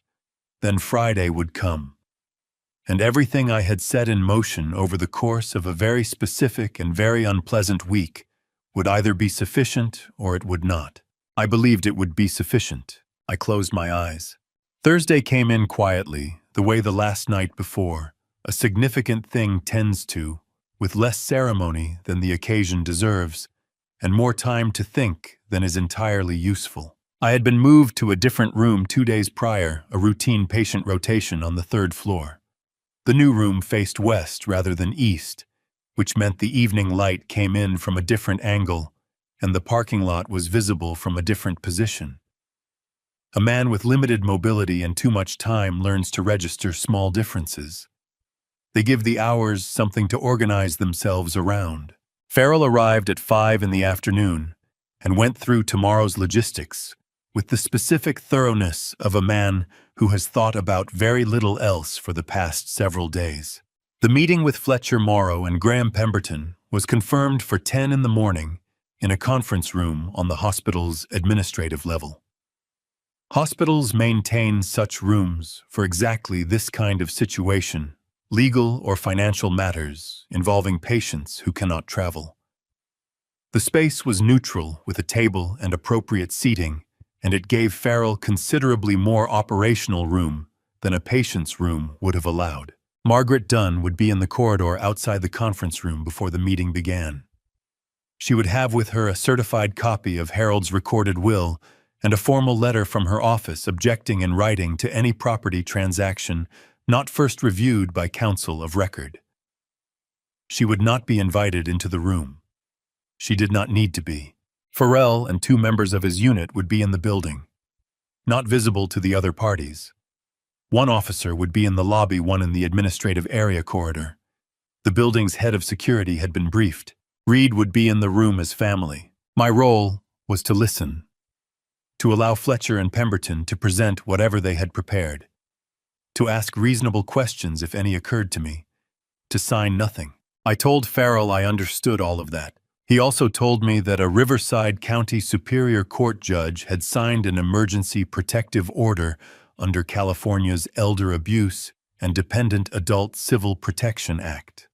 The order authorized him to detain, without further procedural steps, any person who, in the presence of law enforcement, engaged in conduct constituting active financial elder abuse against a protected individual.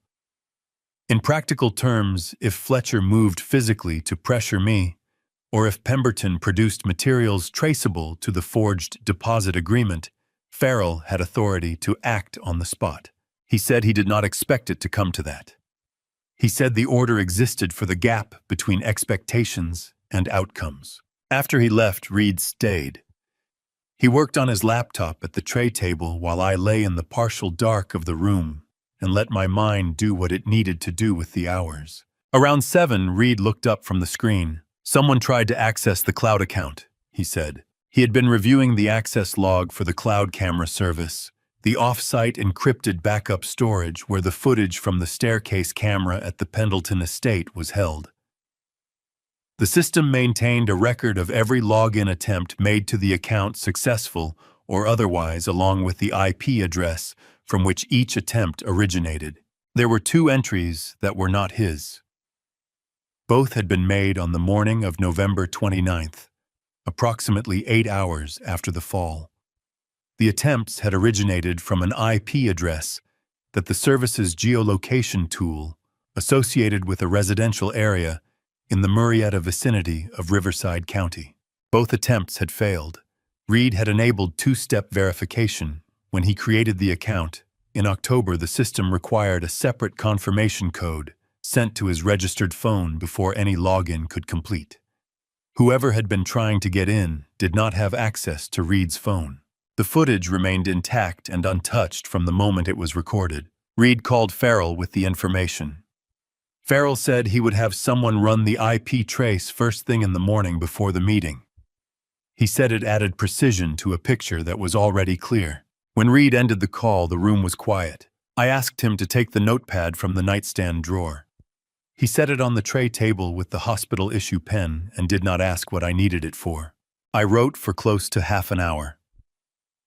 I am not a man who has found it easy at any point in my life to say certain things on paper. What I was trying to say in this particular letter was harder than most.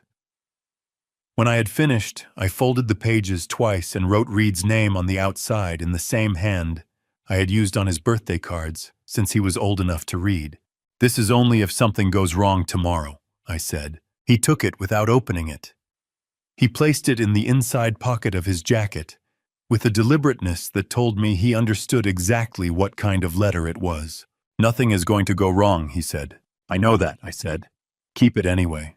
He did. We spent another hour in the room, mostly without conversation. Reed made tea from the machine down the hall, the closest the building could offer, and brought it back without being asked. The hospital moved through the rhythms of its Thursday evening, the shift change, the dinner collection, the sound of the parking lot below settling into nighttime. The ordinary sounds of a building full of people managing difficult situations quietly. At 9:30, Reed stood and put his jacket on. At the door, he stopped and turned back. "Farrell confirmed the timestamp," he said. "The recording runs from 8:41 in the evening to 8:57. It captured everything from the moment we sat down at the table to—" he paused, "to the end of what happened on those stairs." I looked at him for a moment. "All right," I said. He nodded and left. I lay in the room with the dark and the quiet, and the particular weight of what everything meant in that context, and I let the hours pass at whatever speed they chose. There was nothing left to do. Tomorrow would either be enough or it would not.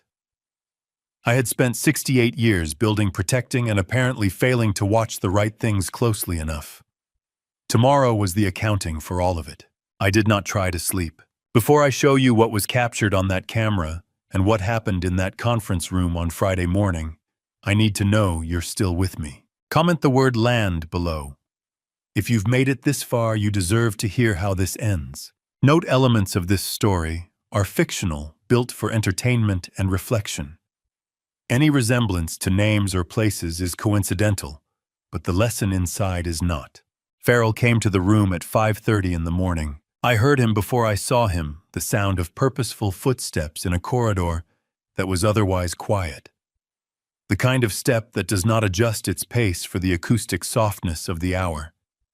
He knocked twice, came in, and Reed followed him with a hard-sided laptop case under his arm that he set on the tray table without ceremony.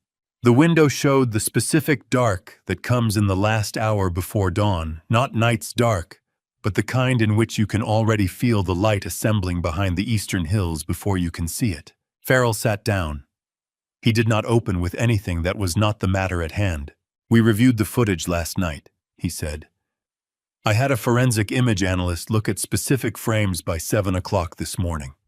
I want you to see what we have before we go into that conference room." Reed opened the laptop and turned the screen so I could see it from the bed. The camera at the Pendleton estate had been mounted at the junction of the ceiling, and the wall above the staircase angled downward at approximately 45 degrees, covering the lower portion of the staircase and the full landing between floors. At that angle, the lens looked down onto the top of each person's head and shoulders as they moved through its field and onto the landing itself at sufficient resolution to track foot placement precisely. The recording had been triggered by motion and had begun at 7:46 in the evening on November 28th. When I entered the frame at the base of the stairs and started to climb. Reed described the frames in the sequence in which they occurred. I watched each still image on the screen as he spoke. 7:46, 8 seconds, Harlan Pendleton at the base of the stairs. Beginning to climb. Frame quality clear. 7:47, 41 seconds, a second figure entering the frame at the bottom of the stairs. Fletcher Morrow. His distance behind Harlan was approximately 4 steps at the moment he entered the frame. That distance narrowed steadily as Harlan climbed toward the landing. 7:48. 2 seconds. Harlan on the landing turning. Fletcher 2 steps below his right shoulder, angled toward the wall. In this frame, Reed said Fletcher's foot positioning was already different from its earlier position in the staircase. His right foot was tracking forward of the step's center line. 7:48, 11 seconds. This was the frame Farrell had marked in the file. Fletcher Morrow's right foot seen from above extended forward and to the left at an angle that the forensic analyst had described in her preliminary notes as inconsistent with a person maintaining a static position on a step. The angle required deliberate muscular engagement, not a shift in weight from one foot to the other, not a stumble forward, a lateral extension directed at a specific point in the available space. A placement, 7:48, 14 seconds, contact. Harlan's left foot meeting Fletcher's extended right foot in the frame. The physics of the contact visible in the positions of both bodies in that moment. Harlan's upper body beginning to tip forward, with nothing to arrest the movement. 7:48, 17 seconds, Harlan falling. The footage continued for 11 minutes after that. It showed the family arriving at the base of the stairs, one by one in the sequence I had registered from the floor. It showed Reed's knees on the hardwood, his hands on my shoulder. It showed Fletcher descending from the landing at a composed pace, stepping around the figure at the bottom of the stairs, moving toward the dining room. There was one final frame Farrell had flagged, 7:48, 13 seconds, 1 second before contact. The camera's angle at that moment produced a partial view of the right side of Fletcher Morrow's face, his jaw, his cheek, the outer corner of his right eye as he looked upward toward the landing. The frame did not capture a complete facial profile. What it captured was enough for the analyst to note in her preliminary assessment that the configuration of visible facial muscles was consistent with a voluntary upward contraction, the kind of muscular movement associated with a smile. The finding was qualified. It was preliminary. It was not the center of the evidence. It was there. I looked at the still frames for a long time after Reed finished describing them. Here is what I had known since I was lying on the floor at the bottom of those stairs on the night of November 28th, that what happened on that landing was not an accident. I had known it from the quality of the contact, the precision of it, the angle, the deliberateness of a foot placed rather than shifted. I had known it from the fraction of a second in which I looked at Fletcher Morrow's face before the stairs came. I had carried that knowledge through 8 days in this hospital room, without anything that could stand in a courtroom. Now it was on a screen in front of me, measured in fractions of a second, preserved in an encrypted server, that the person who put me at the bottom of those stairs had tried to reach within 8 hours of the event and had not been able to access. "Is it enough?" I asked. Farrell said, "The footage combined with the toxicology reports, the physical samples from the estate, the forged deposit agreement, Taft's testimony, the wiretap recording the Cayman account documentation, and the failed login attempts that confirm consciousness of guilt, yes, it is enough. What happens in that conference room will be the final record." Reed was looking at me from the chair. I looked at him. There was nothing left to say that had not already been said or documented or folded into an inside jacket pocket against the possibility of something going wrong. The picture was complete. We had spent 8 days building it from a staircase and a hospital bed and a parking lot and a forensic laboratory and a county courthouse, and now it sat in a laptop file and a chain of custody document and a set of court orders, and in 4 hours, the people who had constructed the other version of events were going to walk into a conference room 1 floor below this one and find out what had been assembled in the space they believed they had controlled. At 7:58, Margaret Dunn called Reed's phone. He answered, listened for less than 30 seconds, and looked at me with an expression that was not surprise but occupied the same vicinity. "Pemberton just came through the lobby," he said. "He has a filing agent from the title company and a notary. They want to begin immediately, 2 hours ahead of schedule." I looked at the ceiling for a moment. The distance between preparation and the thing itself is always shorter than expected. "Tell Margaret to hold her position," I said. "Tell Farrell." Reed was already dialing before I finished the sentence. A hospital corridor at 8 in the morning has a specific character, the full apparatus of the institution in operation, moving past on both sides with the organized efficiency of a place that has processed more human difficulty than any other kind of building and has built its procedures around exactly that. A nurse I had not worked with before pushed the wheelchair. Reed walked alongside with a folder under his arm. We moved from the elevator to the administrative wing, where the floor changed from linoleum to low carpet, and the lighting shifted from clinical white to the softer neutral of rooms intended for business rather than medicine. The second door on the left had a small rectangular window. Through it, the interior lights were on and two men were already seated. I had them in view for perhaps 5 seconds before the door opened. Graham Pemberton was the taller of the two, a man in his late 50s with silver hair, good posture, and the kind of suit that belongs to attorneys who have spent decades seated across conference tables from people they are paid to persuade. He had a legal folder open in front of him and a secondary file set to his right. He looked at the door when it opened, which was the practiced attention of someone accustomed to reading an entrance. Fletcher sat beside him, positioned slightly back from the table, which is the posture of a principal who intends to let his attorney manage the opening. He had his hands folded in his lap. When he saw me in the wheelchair, something in his expression adjusted, not obviously, but in the way that a very careful face makes very small corrections. The nurse positioned me at the head of the table and left. Reed sat to my right. The room had a window facing the building's interior courtyard, flat December light, a pair of small trees in a planting bed below, a water pitcher on the table. The standard furniture of a room arranged to look like a reasonable setting for an unreasonable purpose. Pemberton introduced himself by name and by firm in the precise cadence that attorneys use when they are establishing a record. He said he was pleased I had recovered sufficiently to meet. He expressed the party's gratitude for the hospital's accommodation.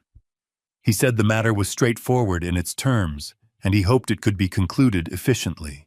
Fletcher said nothing. He watched me. Pemberton opened the folder. The purchase agreement for the Pendleton property was inside 10 acres in Temecula Valley, $50 million in favor of Pacific Meridian Ventures.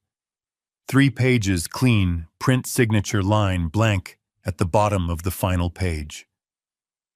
He began to walk me through the terms with the practiced ease of someone who has explained documents like this a great many times. I listened. I let him finish. Then he slid the document across the table toward me. I picked it up and read it. Not with the searching slowness of someone working through gauze, not the way I had performed it for the same man 4 days earlier in a hospital room upstairs.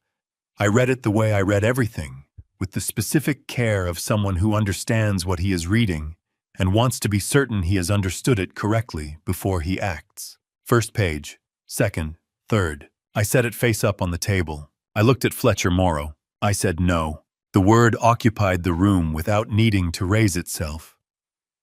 1 syllable precise, unhurried, and followed by nothing additional because nothing additional was required. Pemberton started to speak about the terms. I did not look at him.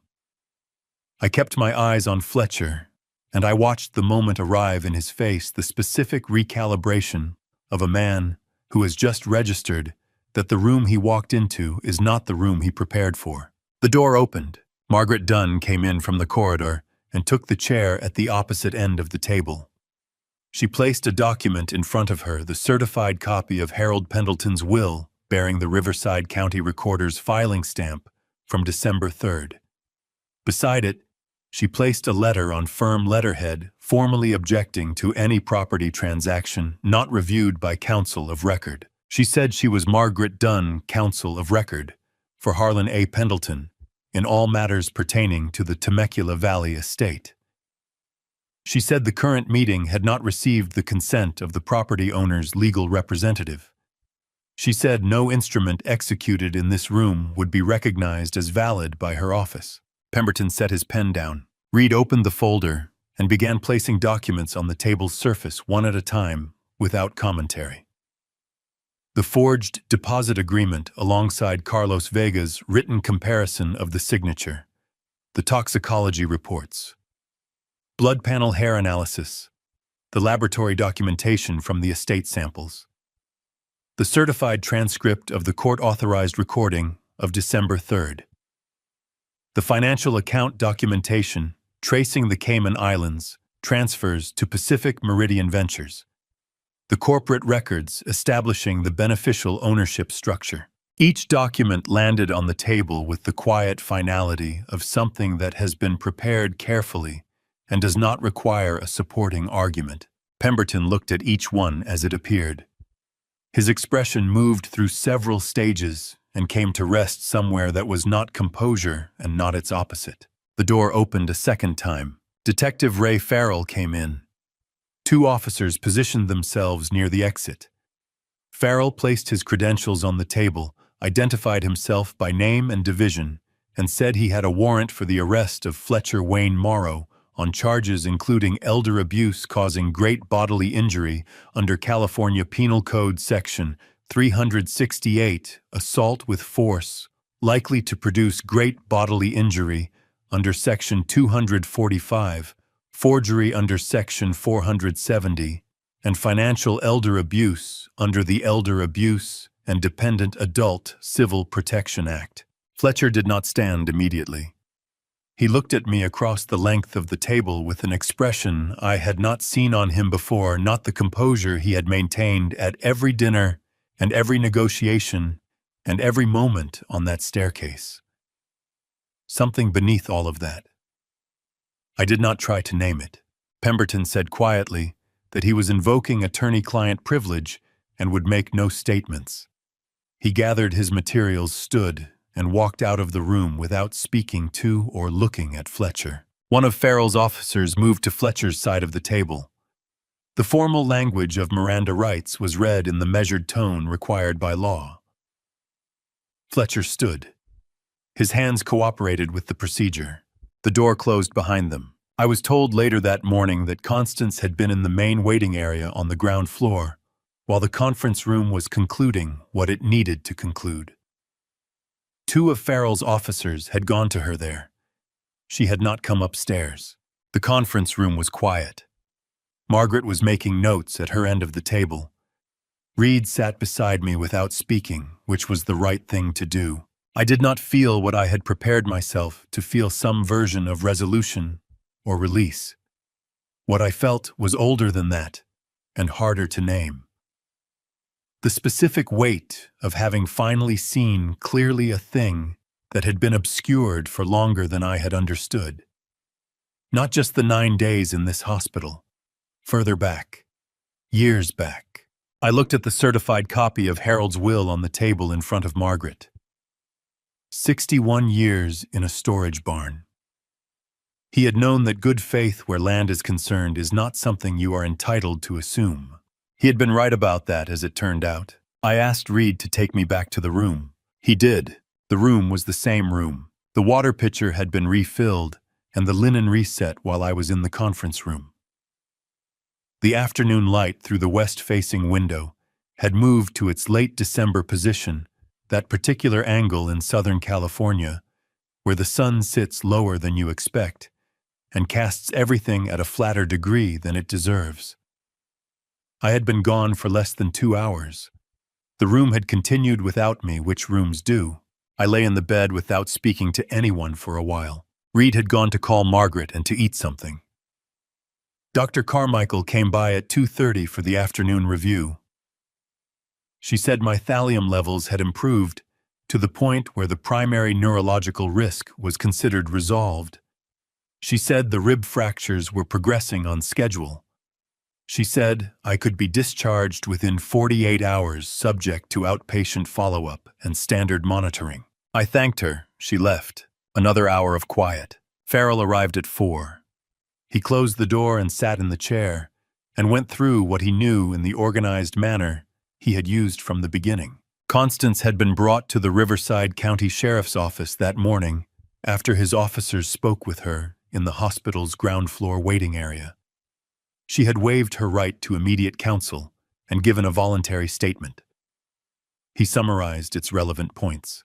Her account was this: Fletcher had approached her approximately 8 months ago. He had told her that a transaction involving the Pendleton property was viable, that the proceeds would be substantial, and that the obstacle was Harlan's unwillingness to engage.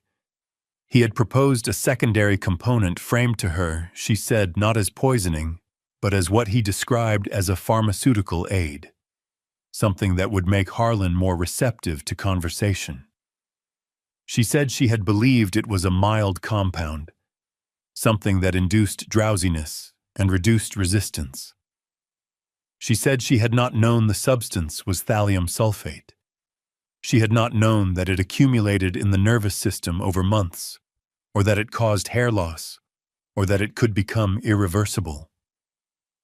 She had thought in the terms she used with the officers that she was administering something closer to a sleep-inducing supplement. Farrell read this from his notes and then looked at me.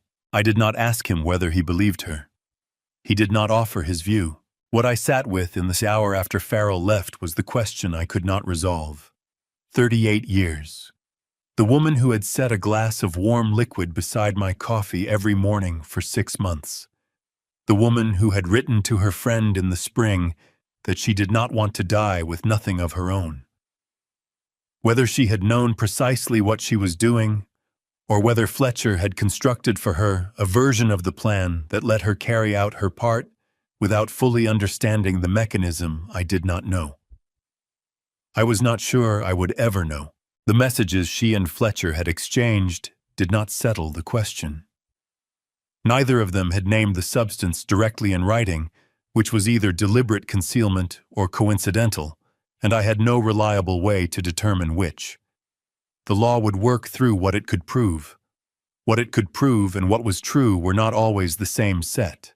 The grief that came with that uncertainty was a different species from the other kinds I had accumulated in 9 days.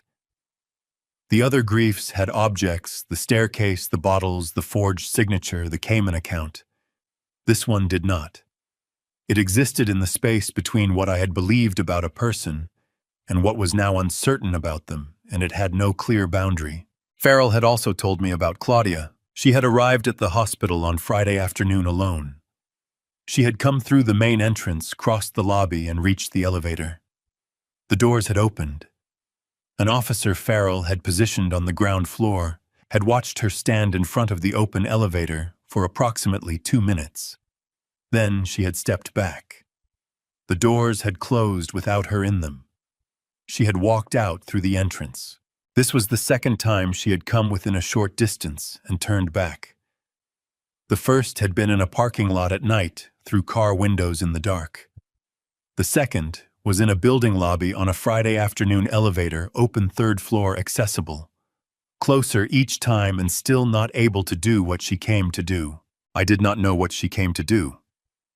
Both times I had been unable to ask. Glenn Whitaker arrived Saturday morning at 10 o'clock in the corduroy jacket he wore whenever the occasion was not formal enough for the suit he reserved for funerals. He brought 2 coffees from a place in Wildemar he had located during the week and a newspaper folded to the crossword section, which he set on the tray table without explanation. He sat in the chair and drank his coffee, and we talked about things that were not the case.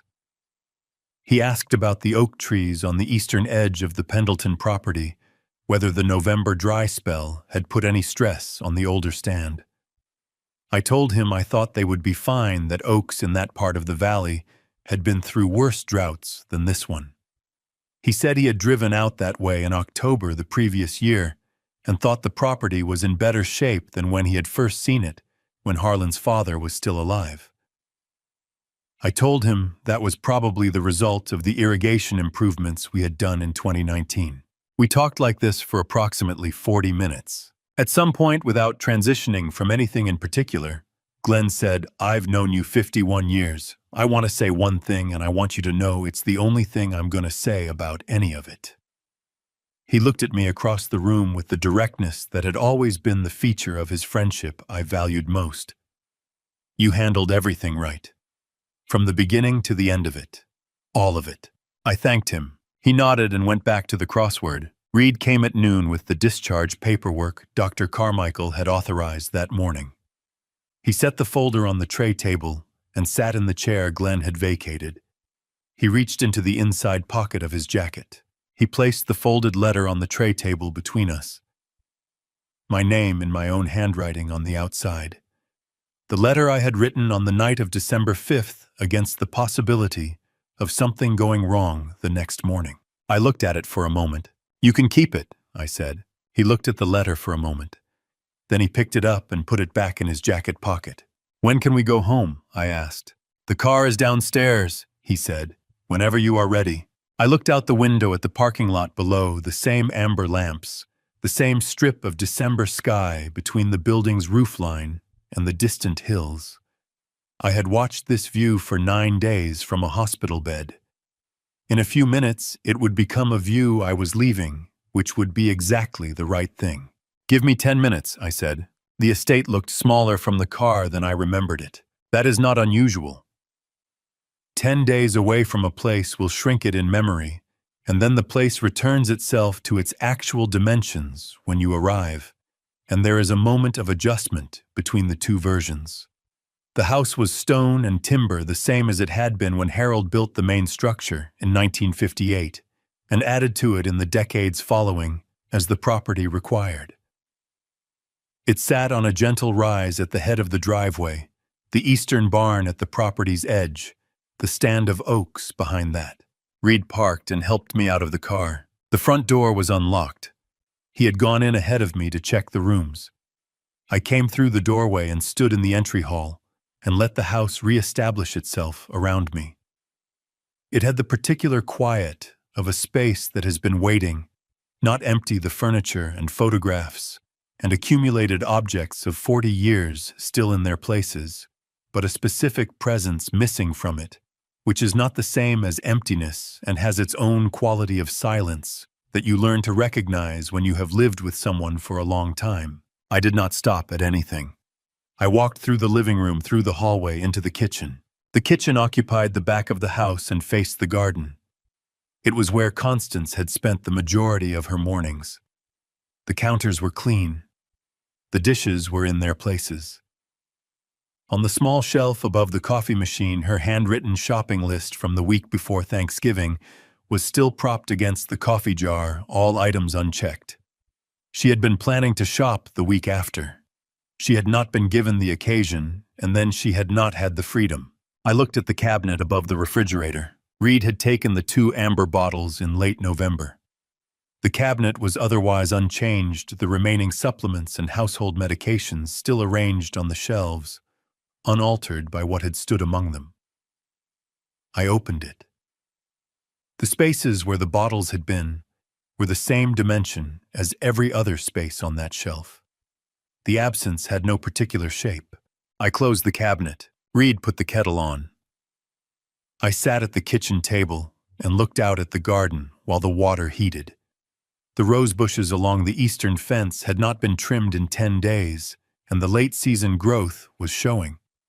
Not neglected, unattended. Eugene Taft's work was still visible in the prepared beds and the cleared paths, which had been real labor, regardless of why he had been present to perform it. He had turned the soil correctly and treated the plants correctly, and the garden did not know his reasons for being there.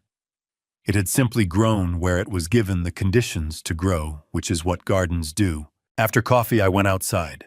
The December air in the inland valley was cold in the way it is at that time of year, not the cold that announces itself dramatically, but the dry, still cold that settles in overnight and lingers past 8 in the morning before the sun addresses it.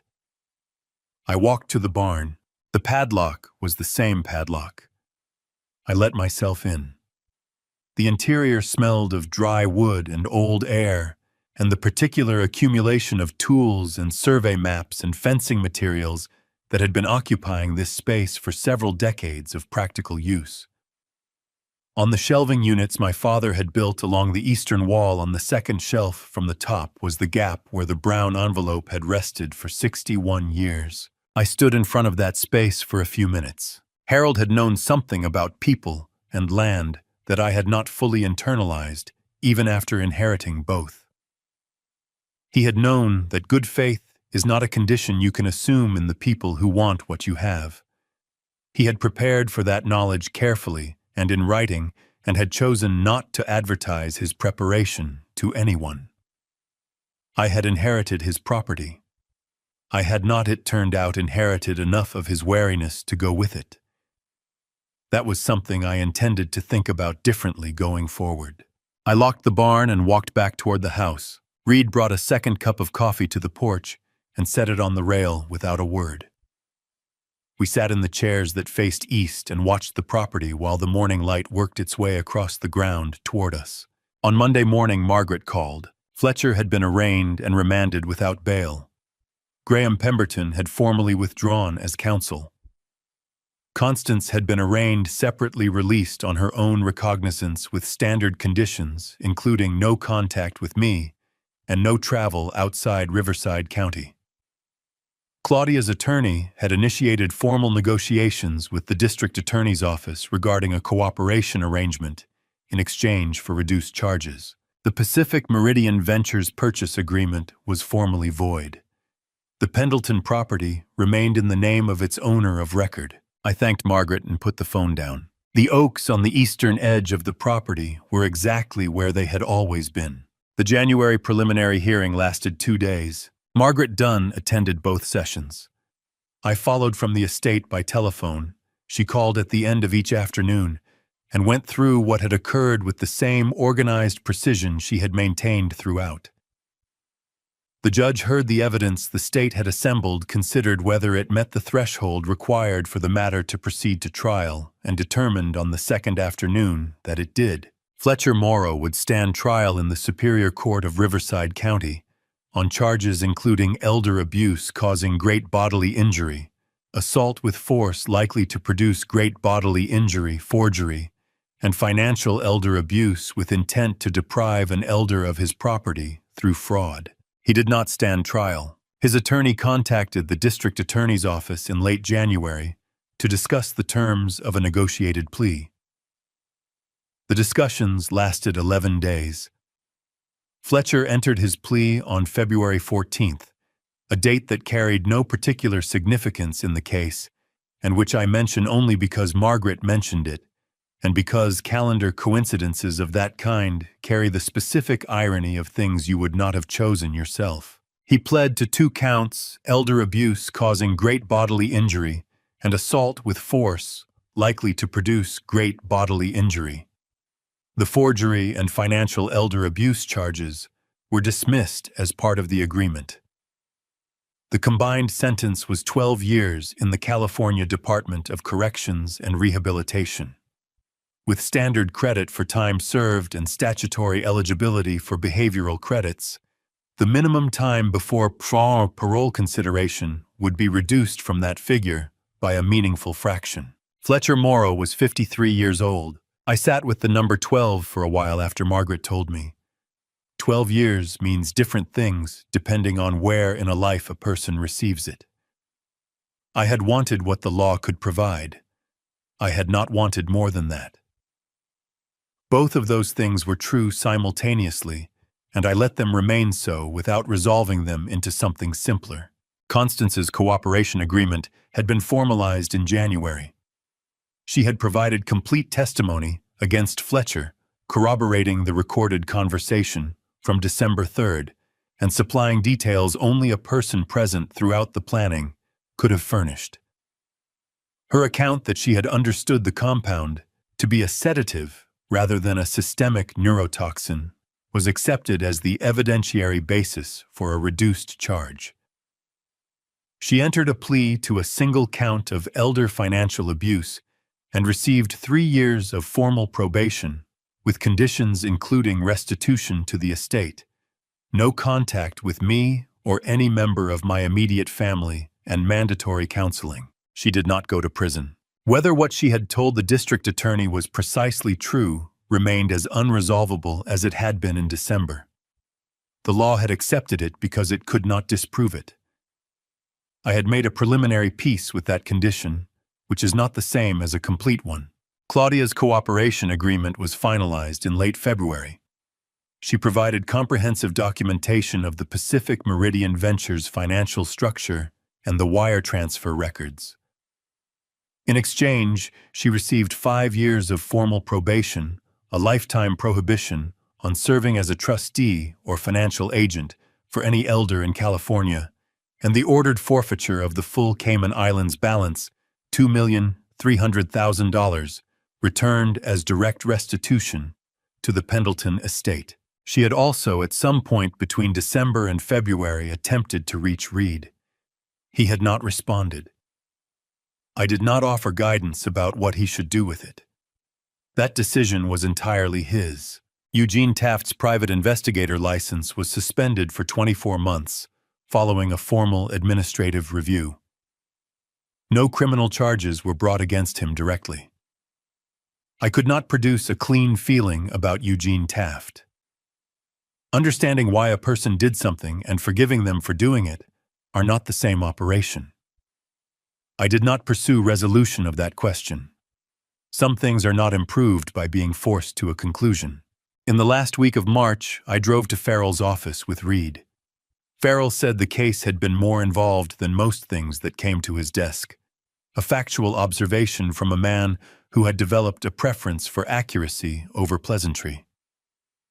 I thanked him. He said he had done what the position required. We shook hands. Reed drove us back to the estate. The property in late March was in the early stages of what spring does to the inland valleys. The barn was padlocked. The oaks had not changed. I stood on the porch for a few minutes before going inside. The work of the law was finished. What remained was everything else. The valley in June is a different country from what it is in December. The heat arrives by 9 in the morning and does not leave until after dark. Not the fierce sealed heat of the desert interior, but the dry, pressing heat of the inland valleys, the kind that makes everything in the landscape go still in the middle of the day and then come back to life in the early evenings when the air moves again from the west. The oaks hold their color through the summer, their leaves a hard, dark green that does not give up much light. The garden produces at a rate that requires attention 3 or 4 times a week if you want to stay ahead of it. By June, I was attending to most of it myself. The ribs had been medically cleared in February. The follow-up blood work in April confirmed that my thallium levels had declined to within normal range, a finding Dr. Carmichael called satisfactory, and I called something for which I did not yet have the right word. She noted no evidence of lasting peripheral neurological damage which she attributed to the early start of treatment. I thanked her for being specific about what the early start had prevented. I was 68 years old and in reasonable health. That was the accurate summary. Tommy Greer still came on Thursdays and Saturdays. He was 17 now and had developed a position on the correct height of the lawn along the eastern fence line that differed from mine by approximately 1/4 of an inch. I had decided to let him be right about it. He had earned his standing on this property in a way that had nothing to do with the lawn. The woman who assisted with the garden on Tuesdays and Fridays had come recommended by Glenn Whitaker. Her name was Patricia. Before she set foot on the estate the first time, I had asked Margaret's office to check every piece of professional documentation that existed about who she was. Not because I had reasonable cause for suspicion, because I had decided that I would not again take a man's silence for his character or a woman's warmth for her intentions. Patricia had excellent references, a clean professional record, and a strong opinion about pruning rose canes in early summer that turned out to be correct. Reed came on weekends. By May and June, the rhythm had settled to most weekends, which was appropriate for 2 people who had been through something together and needed to find the ordinary distance again. He would arrive Friday evenings and leave Sunday nights. The 2 days in between had the quality of time not organized toward a purpose, but organized toward a relationship which is different and in some ways requires more attention. In April, Claudia had written a letter. She had given it to Reed to forward, which was her way of allowing Reed to decide whether it reached me at all. He had sent it on unopened. I had read it once, placed it on the desk in the study, given it a week, and then put it in the desk drawer. I had not replied. Whether I would was not something I had resolved. I held those facts without pressing them toward a shape they had not yet taken on their own. Glenn came by in late June with a flat of tomato seedlings he said he had grown from seed and had too many of. He stayed the afternoon. We sat on the east porch in the late heat and drank iced tea while the shadows from the oaks moved in a slow arc across the ground. After a while, Glenn said, "You look better." I told him I felt better. He said, "Not just from the hospital." I let that sit for a moment. "No," I said, "not just from the hospital." He nodded and did not add to it, which was exactly right. In the evenings, I had developed a habit of walking the eastern portion of the property before the light dropped a 20-minute circuit from the back of the house, along the fence line, past the barn, through the open acreage and back. The walk a man makes to know his land rather than to travel between points. Harold had made the same walk nearly every evening of his adult life on this property. I had started in March, and by June it had become something I did not plan and did not miss. The land persists. It had been persisting since before Harold purchased it in 1951, and it would persist beyond whoever follows me in the chain of this title. What happened around it in the last year of my 68th year was not nothing. But it was not something the land registered as remarkable. It had accommodated everything, and would continue without particular acknowledgement of any of it.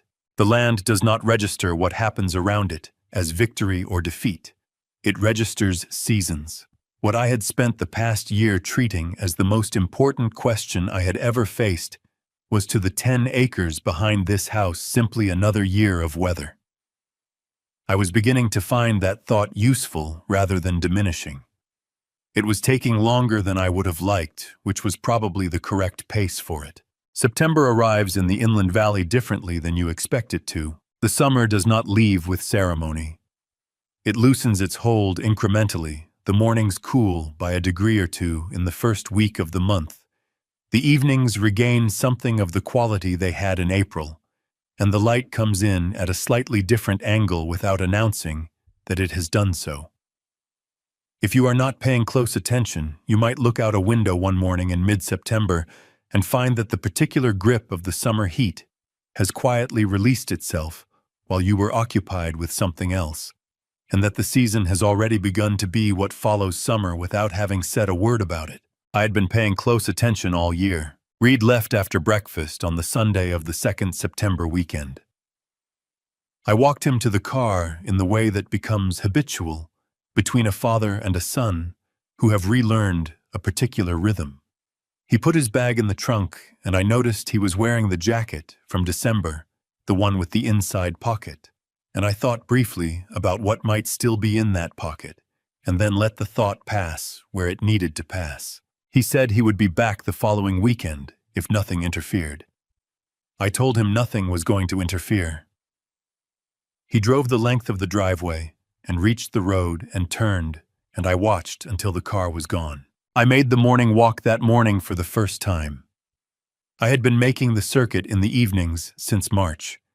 This was different. The September light comes from the east, at an angle that hits the oaks at a particular degree, and makes them look for about 20 minutes the way very old things look, when the light finds them exactly right, solid and specific, and without apology for being exactly where they are. At the eastern boundary I stopped and took account of what I knew. I knew that Reed had been at the bottom of the stairs, and in the hospital corridor, and in the parking lot on a cold November morning, and had not at any point required being asked. I knew that Constance was meeting the terms of her probation arrangement, and that I had provisionally accepted I might never know the full interior of what she had understood herself to be doing across those 6 months of mornings. I knew that Claudia's letter remained in the desk drawer, and that the drawer would be opened when it was ready to be opened, not before. I knew that the law had done what the law is able to do. That is not the full measure of justice, and it is not nothing, and the distinction between those two things is something a person must settle on their own terms. What I was still learning was what Harold had understood that I had not. Not that the land is indifferent. Land is not indifferent. It responds to everything done to it, and carries the record of everything done around it. but that it operates on a longer measure of time than any single year of events can encompass. The largest year of my adult life had moved through this property, and the land had continued at its own pace without requiring the events to be explained to it or the outcomes to be justified. Harold had walked this eastern boundary every evening of his adult life on this property. I believed he had known this the entire time. I was learning it now. I was 68 years old, standing at the edge of what was mine, and it was not too late for that to be true. I turned back toward the house. The fence line along the eastern section needed attention before the season changed much further. Reed would be back next weekend. Patricia came on Tuesday. The garden was producing the last of the summer tomatoes, which Glenn would take half of if offered, and possibly all of them if not watched. The land was behind me, and beside me, and in front of me, as I walked, not as something you observe from a distance, but as something you move through when it is yours, and you have decided it is worth the defending, and have finally understood what your grandfather was trying to say when he placed a document in a barn and trusted that someone would know what to do with it when the time came. I walked back through the September morning. I had nowhere else I needed to be. My name is Harlan Pendleton, 68 years old. And it took nearly a year being poisoned, pushed down a staircase, and betrayed by the people I trusted most to learn something I should have understood far earlier. God does not protect what you value. He gives you the clarity to protect it yourself if you are paying attention. Don't be like me. Don't mistake someone's silence for loyalty. Don't wait until you are lying at the bottom of your own staircase before you look up and see who is actually standing with you. Elder abuse, family betrayal, and land fraud are not stories that only happen in movies. They happen wherever there is money, trust placed in the wrong hands, and a person too comfortable to stay watchful. My honest opinion, what truly protects you is never the asset itself. It is the one person who shows up without being asked. If this story reached you in any way, leave a comment below, share it with someone you think needs to hear it, and subscribe so you don't miss what comes next. It means more than you know. Thank you for staying until the end. Note: stories on this channel contain selective fictional elements created purely for entertainment and to reflect real social issues. If this content isn't right for you, you are completely free to step away and find something that suits you better. No judgment here.